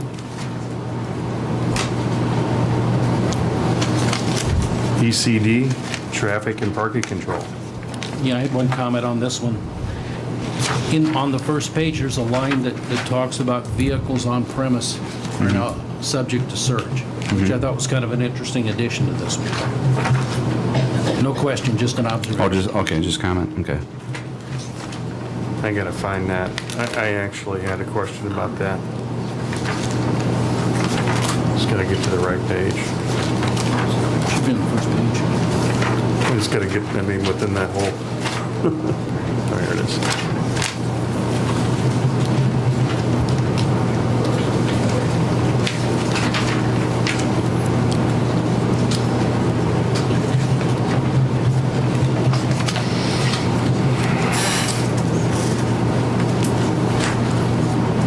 I guess my question on that, in that same section that I was trying to think through is in relation to weapons. Obviously, they're not allowed in the schools. But I'm thinking about people who have the permit. Concealing, There's, yeah, to conceal and carry. So I just don't know. I guess I just want to make sure this is enforceable for those who have the permit. I understand into our buildings, but I would think that because of that, people with the permit then stash it in their glove compartment or whatever. And so I guess I just want to know that we can enforce it. I'm not against it, but I don't know how it works. I mean, if we would find out if they would have to the something in their conceal and car. carry law, right? So how is it enforced? Okay. You can ask that guy back there. Yeah.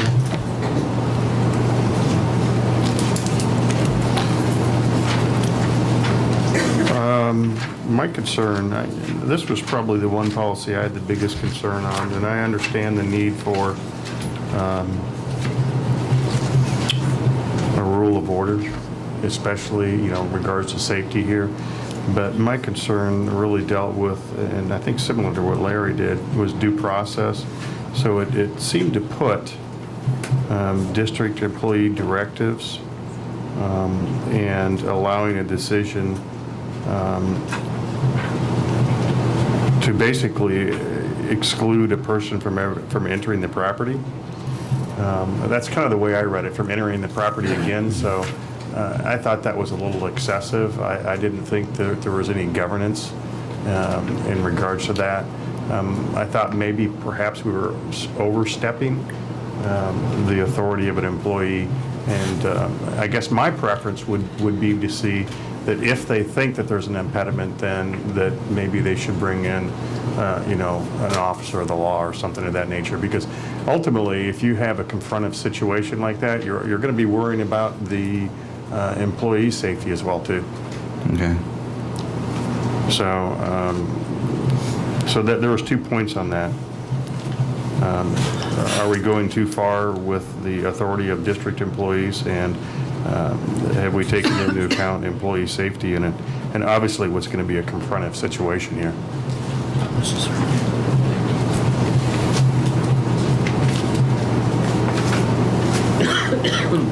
Okay, thank you. Any more on ECD? Okay, EI, insurance management. Nobody said EIEIO. Somehow reading policy, we need a joke every once in a while, Larry. Okay. That's the one that was rescinded, so EI, so we go to EIA. Thank you. I just caught that when I turned the page. I'm a little slow on the uptake there.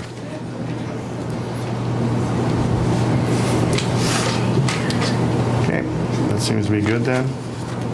Policy FEF. I'm going too fast. You guys got to slow me down.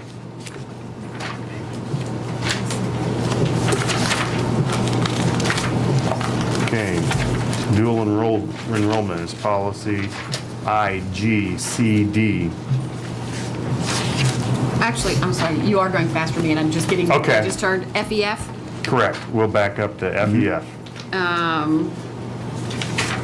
Bidding, wondering if we want to include any requirement advertising online as well.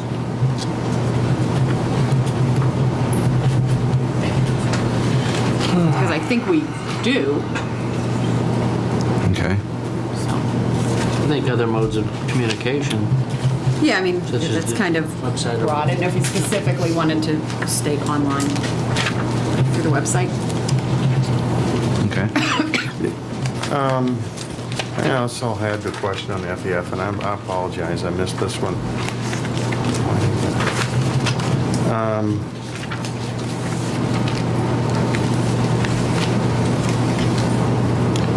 In the past, we've relied pretty heavily on our facilities committee, and seems to have served us fairly well. And I wrote a note in here, why no committee, and I didn't happen to circle that that part. So that was my only comment, and I wish I could say more than that. That was my only note that I wrote in there. Why no committee?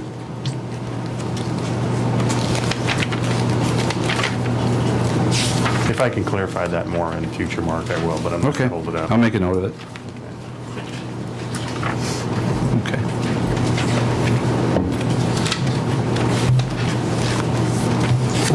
Now we're on IGCD dual enrollment then.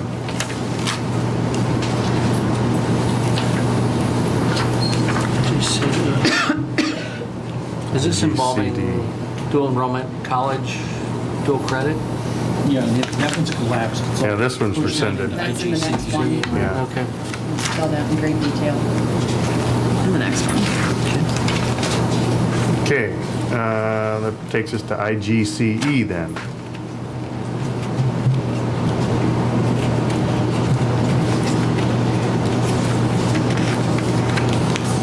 Okay, I don't, sorry, Elaine. well, I'm Go sorry, ahead. I'm just, I'm If I go too, like slow I in say, if I finding go my too notes. fast, that's fine. Slow in finding my Yeah, there's a notes. lot of them here. And now I'm trying to, some things I made questions on and then I answered them for myself later, but I don't see an answer to this one. Under the cadet teaching program, there's a sentence on here that says a student may also receive college tuition reimbursement in accordance with the law. I don't know what that means in this context, Okay. how that would work, or Brian shaking his head no. Yeah, I can't. I don't know what that I can't think of any means or- example right now, so I'll be curious to know that too. But That didn't,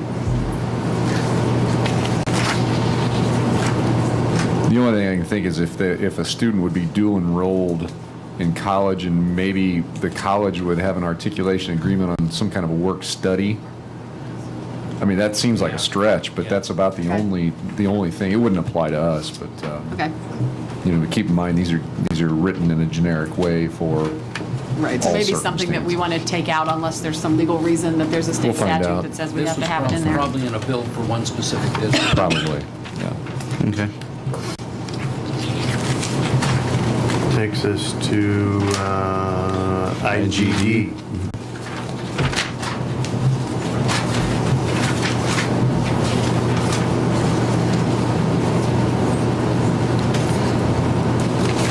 Gee, am I the only one that's going to say anything? Okay. I had a concern. As you go into the introductory on page 1 on policy IGDE point 4, it says districts that would like for those students to be allowed to participate should not make changes to the first sentence of this policy, and it's referring, I believe, to homeschool students. And I know in the past we've tried to be, I guess, inviting to our homeschool population, and we had one on the virtual program tonight, and this seems to exclude homeschool students from extracurricular activities in the district because we did opt to make a change in that first sentence, and I guess I would say I strongly disagree with that. Yeah, I agree, Mark. That's a place where I'd actually put a note that I think it's at least worth discussing whether we want that there or not. Yeah, there are some MISHA rules that we don't control that override. You know, of course, we have plenty of students that we have students that are homeschooled, but come to school and participate in our band program. For instance, we have complete control over that. Those are curricular decisions, enrollment decisions, but MISHA does govern athletics and many activities. So we're under the auspices of their rulings for some of that. They require actual seat time.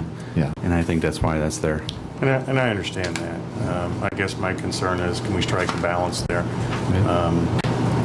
I'll look into it for you. Sure.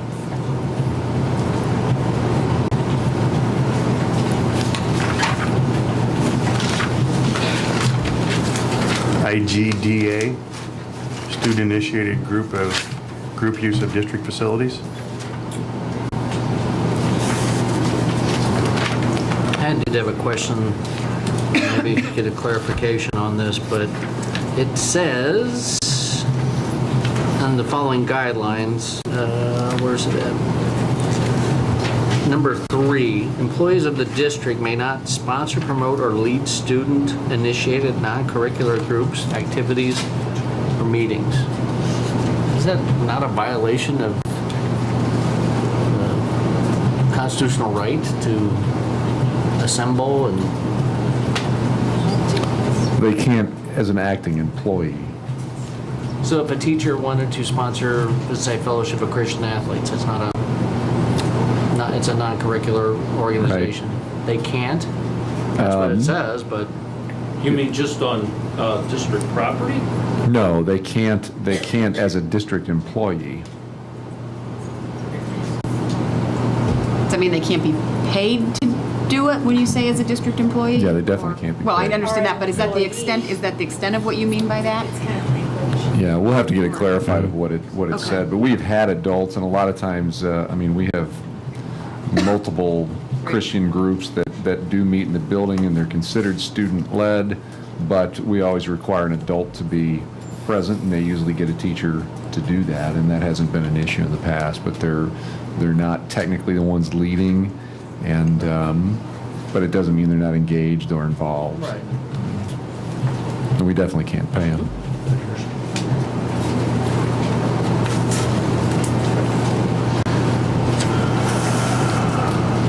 Okay,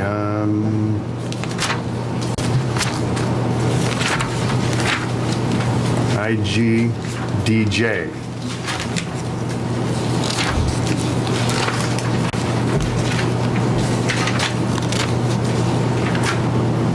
Anybody there? Yeah, it's gone. that was just moved to another policy. IND, ceremonies and observances.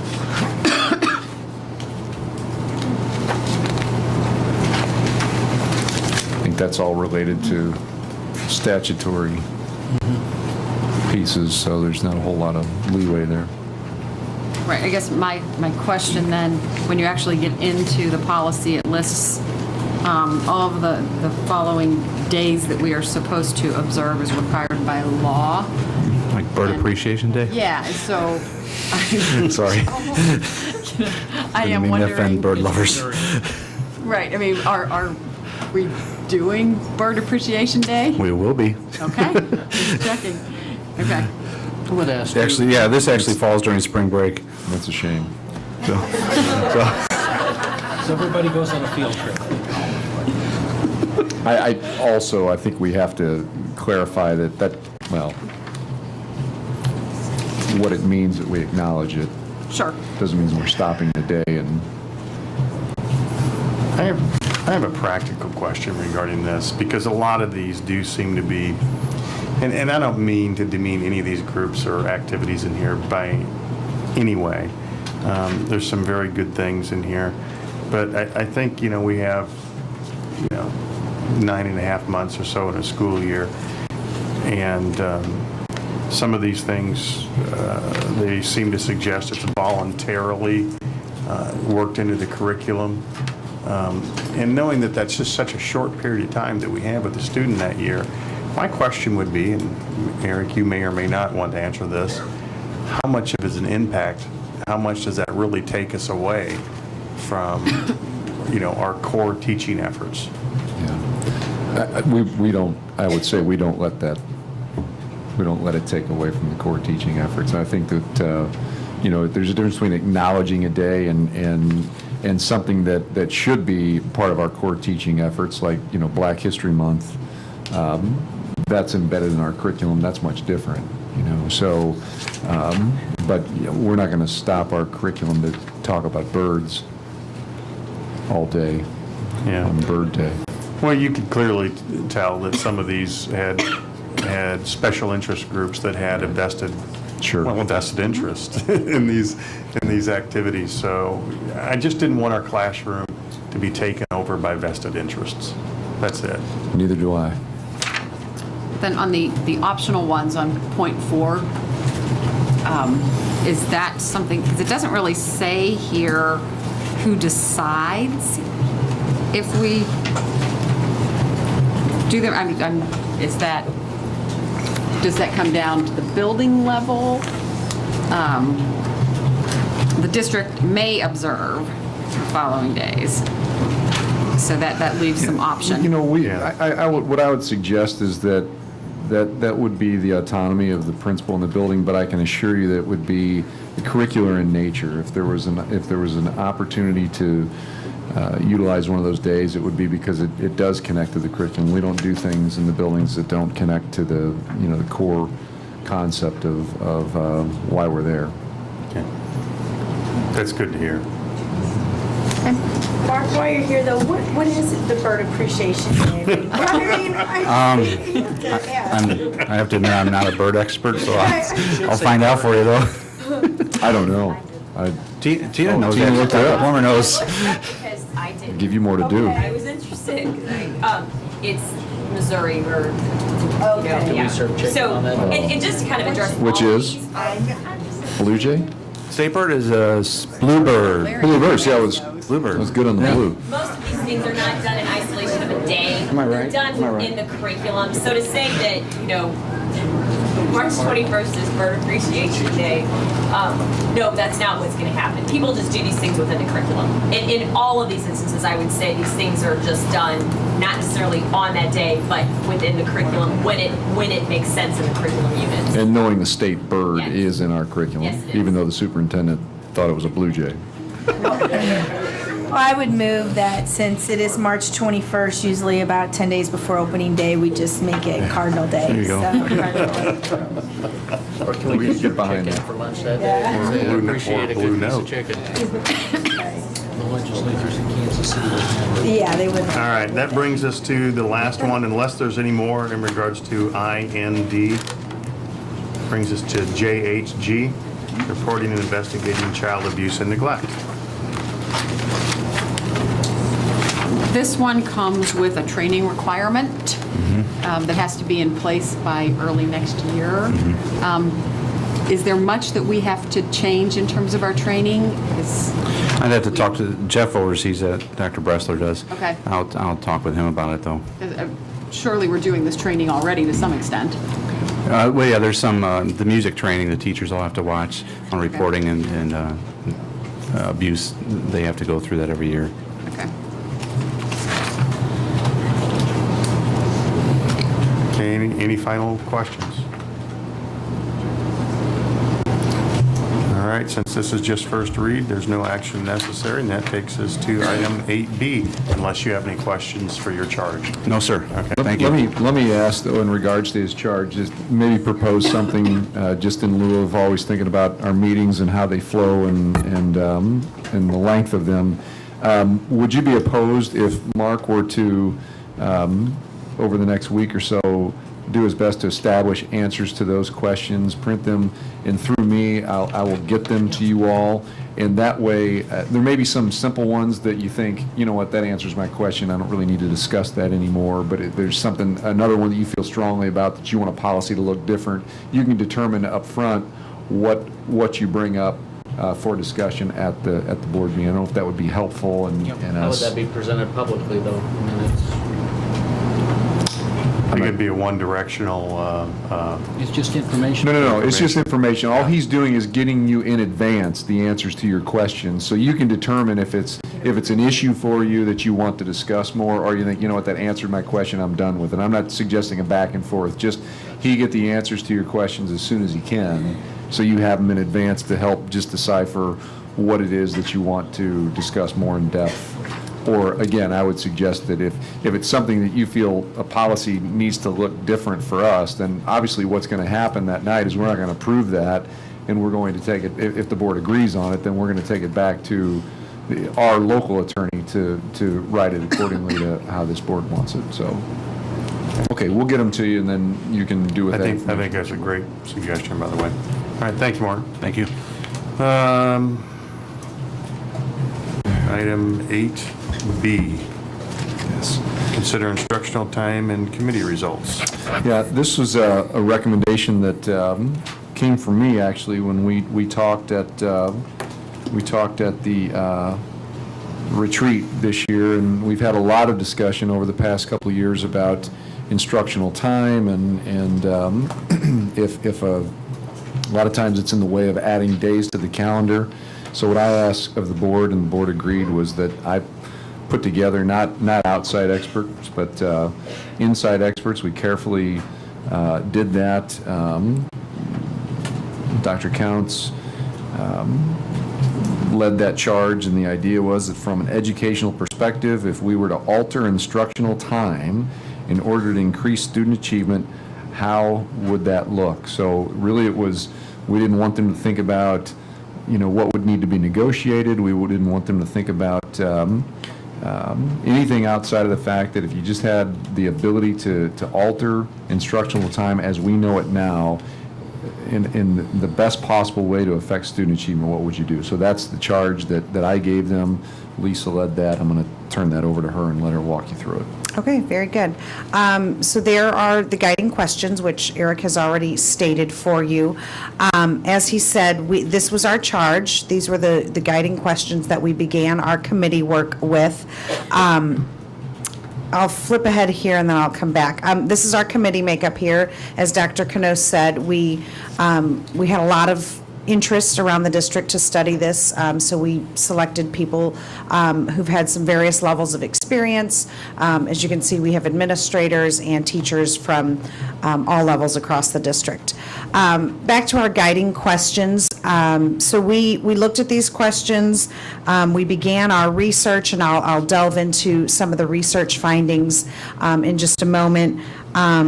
But we really started very broad. We looked at time as the topic. If we wanted to do something differently with instructional time, with the goal being increased student achievement, what would that look like? So we surprisingly found there was not a clear correlation between time itself and student achievement. So whether it was additional days or additional hours on the school day, that in and of itself did not draw a clear connection to increased student achievement. But we didn't stop there. That didn't stop us in our research. But I think that's important to point out that time in and of itself was not necessarily the key factor in increased student achievement. But like I said, we didn't stop there. We had a charge to look at this and see what we could come up with. So at the onset of our research, the committee, as we were finding things, really started finding more information about additional time on a school day versus additional calendar days. And so that's then that kind of guided our research a little bit, as if we were to look at time on a day versus calendar days, because some of the research was pointing to it's more effective. You get higher results from kids based on the school day versus days on the calendar. So that was kind of the start of our work. So here are some key research points that we came up with, and like I said, all of those committee members were sent out on their own to do some individual research, and thanks to our online Google Drive, we were able to share things amongst ourselves in the committee. So some of the key points, as I said, the research was pretty consistent in highlighting the use of instructional time and how important what we really do with that time, regardless of the length of the day or the length of the school year, is the most important. And that's probably not a big aha moment for anyone. We know that what happens when that teacher is with those students, that time, what we do at that time is the most critical. The findings were inconclusive in finding a correlation between the length of the school year and increased student achievement. That came out prominently in the research, that the length of the school year and the direct correlation to student achievement. Obviously, logic can tell you that time teachers have with students in the classroom, if you increase that, of course, some positive results are going to come about. But when you talk about specific research studies, you really have to look at going beyond just adding a day or 2 or 3 or 4 days. It really has to be a significant impact to really even draw that direct correlation. And again, quality of instruction and teacher effectiveness are obviously equally as important to the amount of time students are spending in the classroom. Some additional points that we found in research. Obviously, as I said, additional time, the research was very clear about the opportunities it can provide within the classroom, especially additional time during the school day and the variety that you can provide for kids, looking at that whole child. That especially the opportunities for those specialized classes or electives, looking at educating the whole brain, music, art, extended science opportunities, all of those kinds of things, which then do lead to some increase in student achievement and increased student engagement. So additional time on a school day obviously could provide for more of those opportunities. Again, the research pointed to extending the length of the day versus extending the length of the school year as far as opportunities for increased student achievement. And that the research did show that, and this makes sense, that obviously extending the school day is fiscally more sound than extending the school year, because obviously adding days, you're adding, your utilities and your transportation and all of those other things, where having people already here, school's already open, and extending the day is just fiscally more sound. Other considerations that the research pointed to, and then what we liked to consider kind of our anecdotal data, that as educators, like I said, we had teachers from early childhood all the way through high school and principals of those levels. Some things that we felt that were important to consider when we're looking at adding, if we were to consider adding time to a school day, just some things that we would need to consider, and that includes student stamina and learning styles, and talking about how much time is feasible to have a 5 or 6 year old child in school, as well as a high school student when you're looking at extracurricular activities or jobs, taking care of younger siblings. So that student stamina and learning styles is something that would need to be considered when you look at adding additional time onto the school day. Something else that we discussed as the experts, as Dr. Canos referred to this committee, the community needs. We would need to consider what is feasible for our community if we look at adding additional time to a school day, that what's feasible for parents to get kids home from school, safety concerns, things like that. And then just other practical factors. Again, I mentioned extracurricular activities, transportation needs, safety needs, that if we did add additional time to the school day, those would all be things we would have to consider and see how feasible those are. And I'm going to turn it over to Dr. Plummer. She's going to talk with us a little bit about, like I said, this committee looked at the use of instructional time added to the school day. If that was something we wanted to consider, we felt that was a more feasible way to use time than adding additional days. And so if we added additional time onto a school day, what might that time be used for? So she's going to talk with you about that. Okay, as Lisa just said, the next steps we took with our committee is to say, if we had that additional time, then what do we feel would be most beneficial for our students with curriculum? So the things we looked at were remediation activities, exploration activities, extension activities at the elementary level. I'm going to go into more detail with that in a little bit. Ability to provide a longer math block. We are finding with our new math program and wanting to go more in depth with our math instruction that would be an area that they would be interested in adding some time.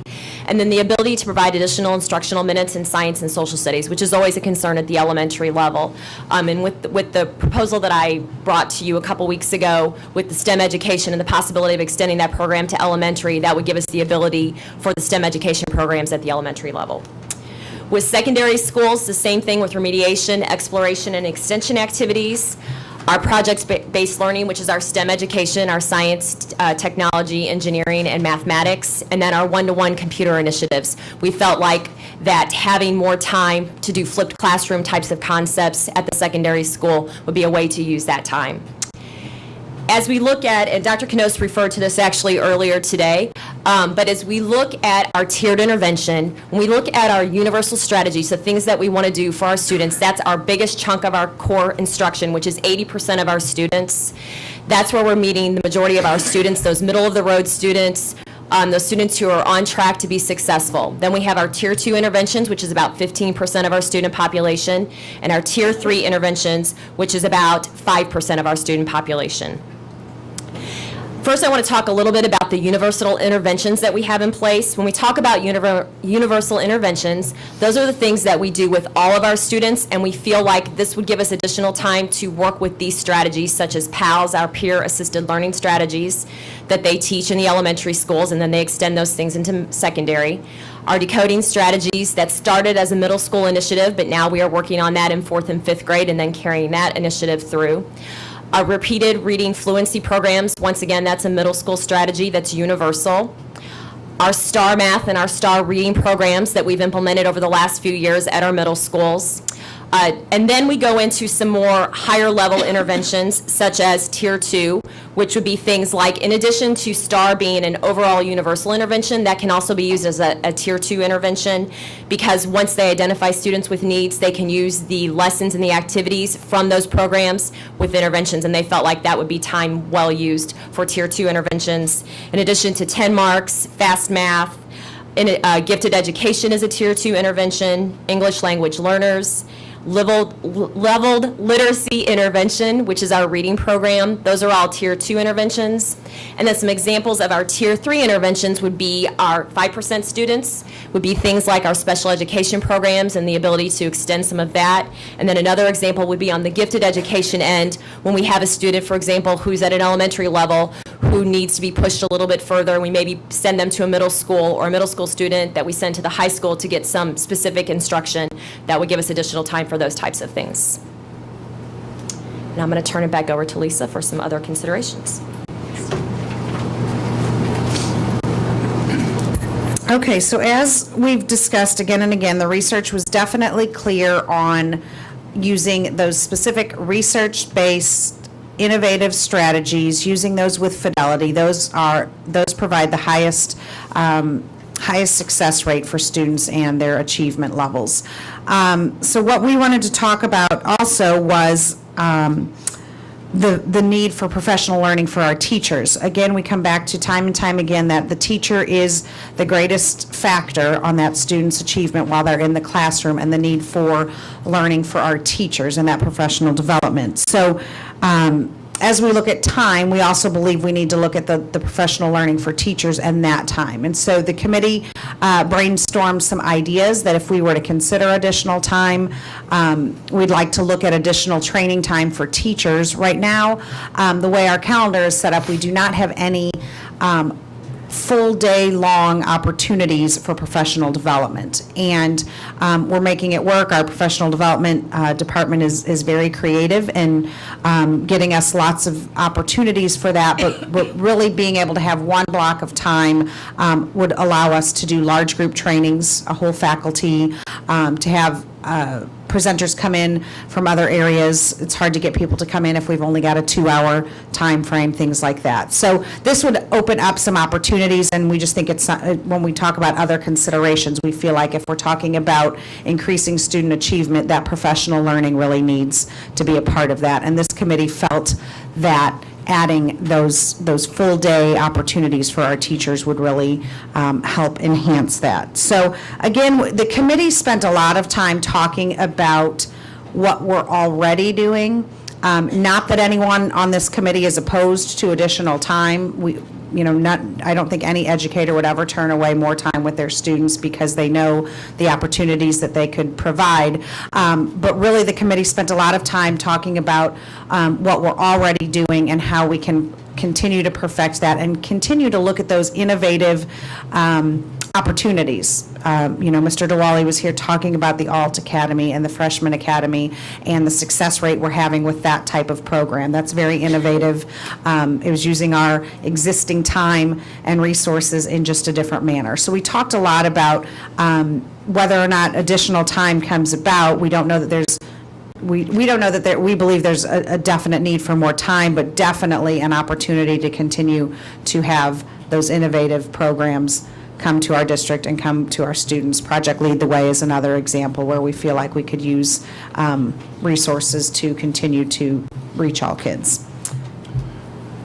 Are you wanting to jump in, Eric? You look like you had a thought. No, I will when you're done. Okay.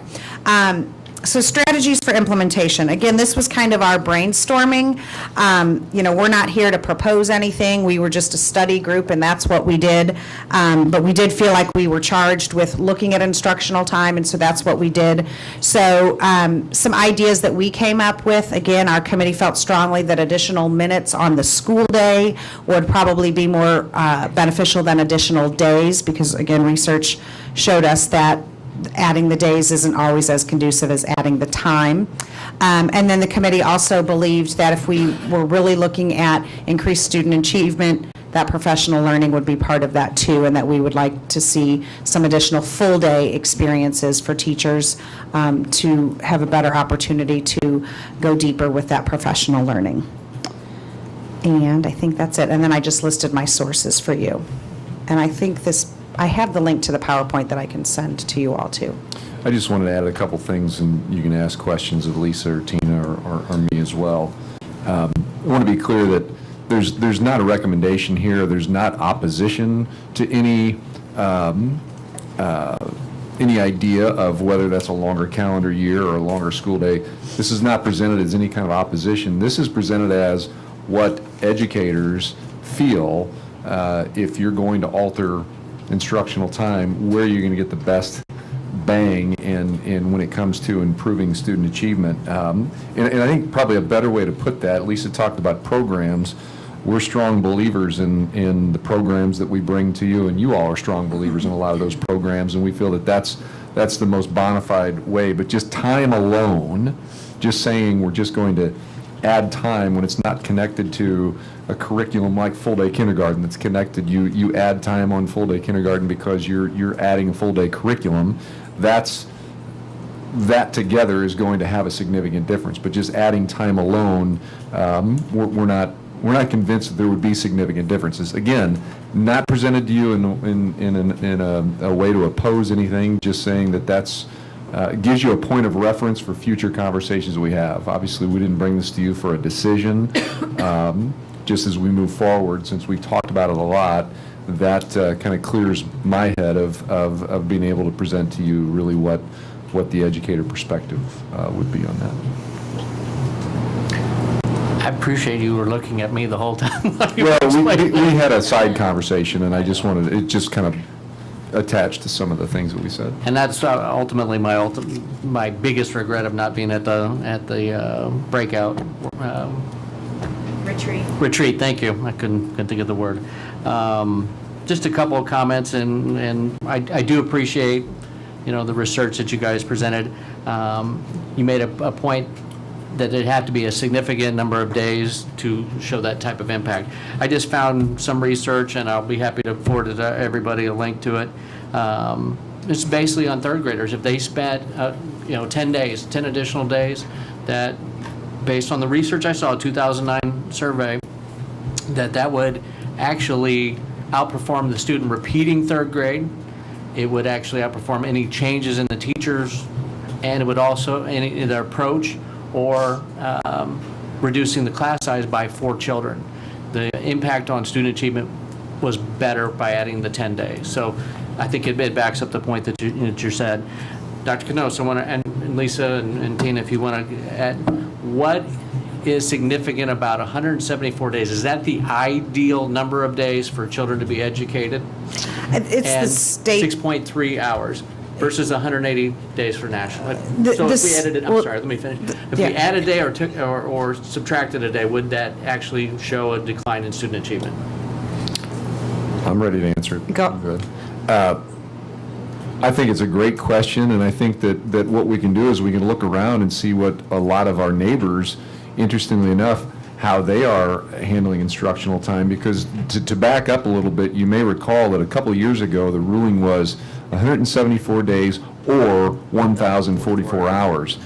Now it's just 1,044 hours. There's no magic number. The only thing that's required is whatever the board approves for a calendar, we're legally bound to that calendar. So if we say we're going to go 180 days, and we have snow days that keep us out of school for 6 days, we say, oh, we used to be able to say not that we would, but we used to be able to say, well, we still went 174, so we're okay, we don't have to make those up. If we say we're going 180, we have to go 180. But a lot of schools, and I say a lot because it's more than I realized, but have now dipped below 174 days because they have bought into increasing instructional time, because it's programmatic in whether it's some of those examples Lisa had, again, tied to programs, or it's related, for instance, in our high schools to our networking, our lab periods, if those are lengthened or there's additional ones added. So to answer what's optimal, Ron, the research you pointed out with 10 days, I don't think I would argue that something that significant could have an impact. I think and again, this wasn't being brought forward as a recommendation to do something. That's still something that obviously we can talk about going forward, but we need to realize a couple of things. One, there's obviously money involved in that, and so you want to be pretty sure that you're going to get some return for that money that you would invest in it. And second of all, when you get to those significant numbers, and I would probably say that in my mind, my professional opinion, 10 days to really make a difference would be about the bottom end of what it would need to be to show a difference. So I don't know if that answers the question, but I think the other thing we'd have to continue, we always talk about, the community and, because you're talking a week at each end of the school year. Start a week earlier, go a week longer. That's what you would have to do to keep things balanced, and that gets to my next point. We have to make sure that while I do come across the parent like you occasionally, more often than not, when this topic is circulating, I am told more and more by parents, and it's interesting. It's different in different parts of the district, but they don't want the kids going to school any earlier than they already do. It's already too early. There's a lot of parents that think we need to be starting school after the Labor Day holiday still, and so they're just those things that we have to contend with, not leaving out the financial aspect and what the state will reimburse us for and what they won't reimburse us for, and just to make sure that it does end up, again, in comparison to programmatic things, Project Lead the Way, we know what that will yield. We know what that's going to bring us. We know what that'll do in engaging students. This is kind of an unknown. We can't really link and say, yeah, absolutely, that's going to get, unless, in my opinion, we're getting up that 10 days and beyond. And we could talk all night, and I'm not going to do that to everybody, but we talk about making kids college and career ready. Talked about stamina. Unless they're going into education where they'll keep that similar type of calendar, you're going into a 250-day a year work environment. So that would be one thing I'd bring up. We talked about summer school, kids that are struggling. And I know you guys didn't mention any research on brain drain over the summer. I see a lot, and when I've gone through and studied it, there's a lot of research. All kids are affected by that long time off. It impacts obesity, and it really accelerates the achievement gap between low income and high income from kids. So there's, like I said, a lot of research on that. And the last thing I'll say is my daughter has the opportunity at Bernard to go to 0 hour. She's getting 29 additional days over the other 7th graders who are not. Over the course of time, that's an advantage to her. So that's added time of the day too. That's added time of the day, but it equals 29 days. So I do see the benefit of both. But like I said, the rest of the 7th graders, you're home sleeping. My daughter's learning the cello. So and also, and there you go. That specifically goes back to my point. That's tied to the cello. That's tied to that strings program. It's tied to a curricular piece. It's not just time alone. Right. It's tied to something, as opposed to just, hey, we're going to put a week on at the beginning of the school year, a week on at the end. And could it have significant impact? It could. It better. It could. But I think that it's you're at least needing to get up to those 10 days to really show something significant, and there's just a lot of other things to consider as we would move forward with it. Nobody else has a question? I'm waiting for you. Going to go, Elaine? Go ahead. Okay. Hi. Thank you for the presentation. I just did have a little bit of a follow-up. When we talked at the retreat, we kind of talked about I personally was asking how those minutes added on to certain core classes, and maybe that's already being done as a block schedule, so to speak. For instance, math, science, English. Are those classes, could more minutes be added on to those classes and not necessarily add on minutes to the day? I don't know. Is that making any sense? Well, we would have to, if you take them from, if you don't add minutes, you'd have to take them from Right. other classes. So that was one option that I was just curious about, to not necessarily add the minutes onto the day. Not that I'm opposed to that either. Just my main focus was looking at those core classes, and would it be beneficial to add the extra 10, 15 minutes onto them, even maybe some kind of mixed schedule during the week, but while those students are in those particular core classes, that the teacher has their attention for that extra amount of minutes once they get settled in. Even kind of like what you mentioned about some of the virtual classes, maybe part of the class is the core class, adding some of the virtual component to it to keep their mind just engaged for one setting. I think the answer to your question is yes. I think the answer is, it's kind of in line with what they've suggested in looking at instructional time, that more time potentially for our core courses would be a better way in our minds than additional days for those courses. In regards to specifically, if you add to those core courses and you don't the elective courses or what have you, which sometimes elective are core subjects, but you end up in something that we call in block scheduling a hybrid block schedule, which can be a real nightmare to facilitate, depending on, when you're trying to meet the needs of kids. We don't do arena scheduling anymore like many of us did when we were kids. They created a schedule and then let us go into the gymnasium and pick the classes we were going to take, and when they were full, they were full. Nowadays, we create the schedule and the staffing based upon student requests, so sometimes which is the better way to do it, by the way. But sometimes that just ends up in a mechanical problem. But the answer to your question is I think that's what we're saying with increased instructional time. That the challenge is exactly how does that work? Yeah, how to mechanically do it. Right. Well, I appreciate the work, because obviously the calendar has been talked about a lot over the last couple of years, and the piece that I always felt was missing was the why. What is it we could actually improve? If we're going to spend more money on something, we need to be able to justify out what we've accomplished by it, and I always felt like that was the missing piece in the discussion, so I appreciate that.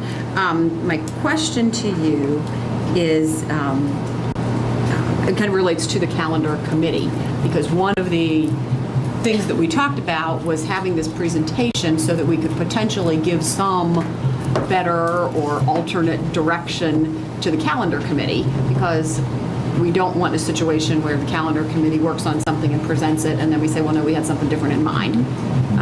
So what is the status of the calendar committee, and if we were going to ask them to do something different based on what we heard tonight,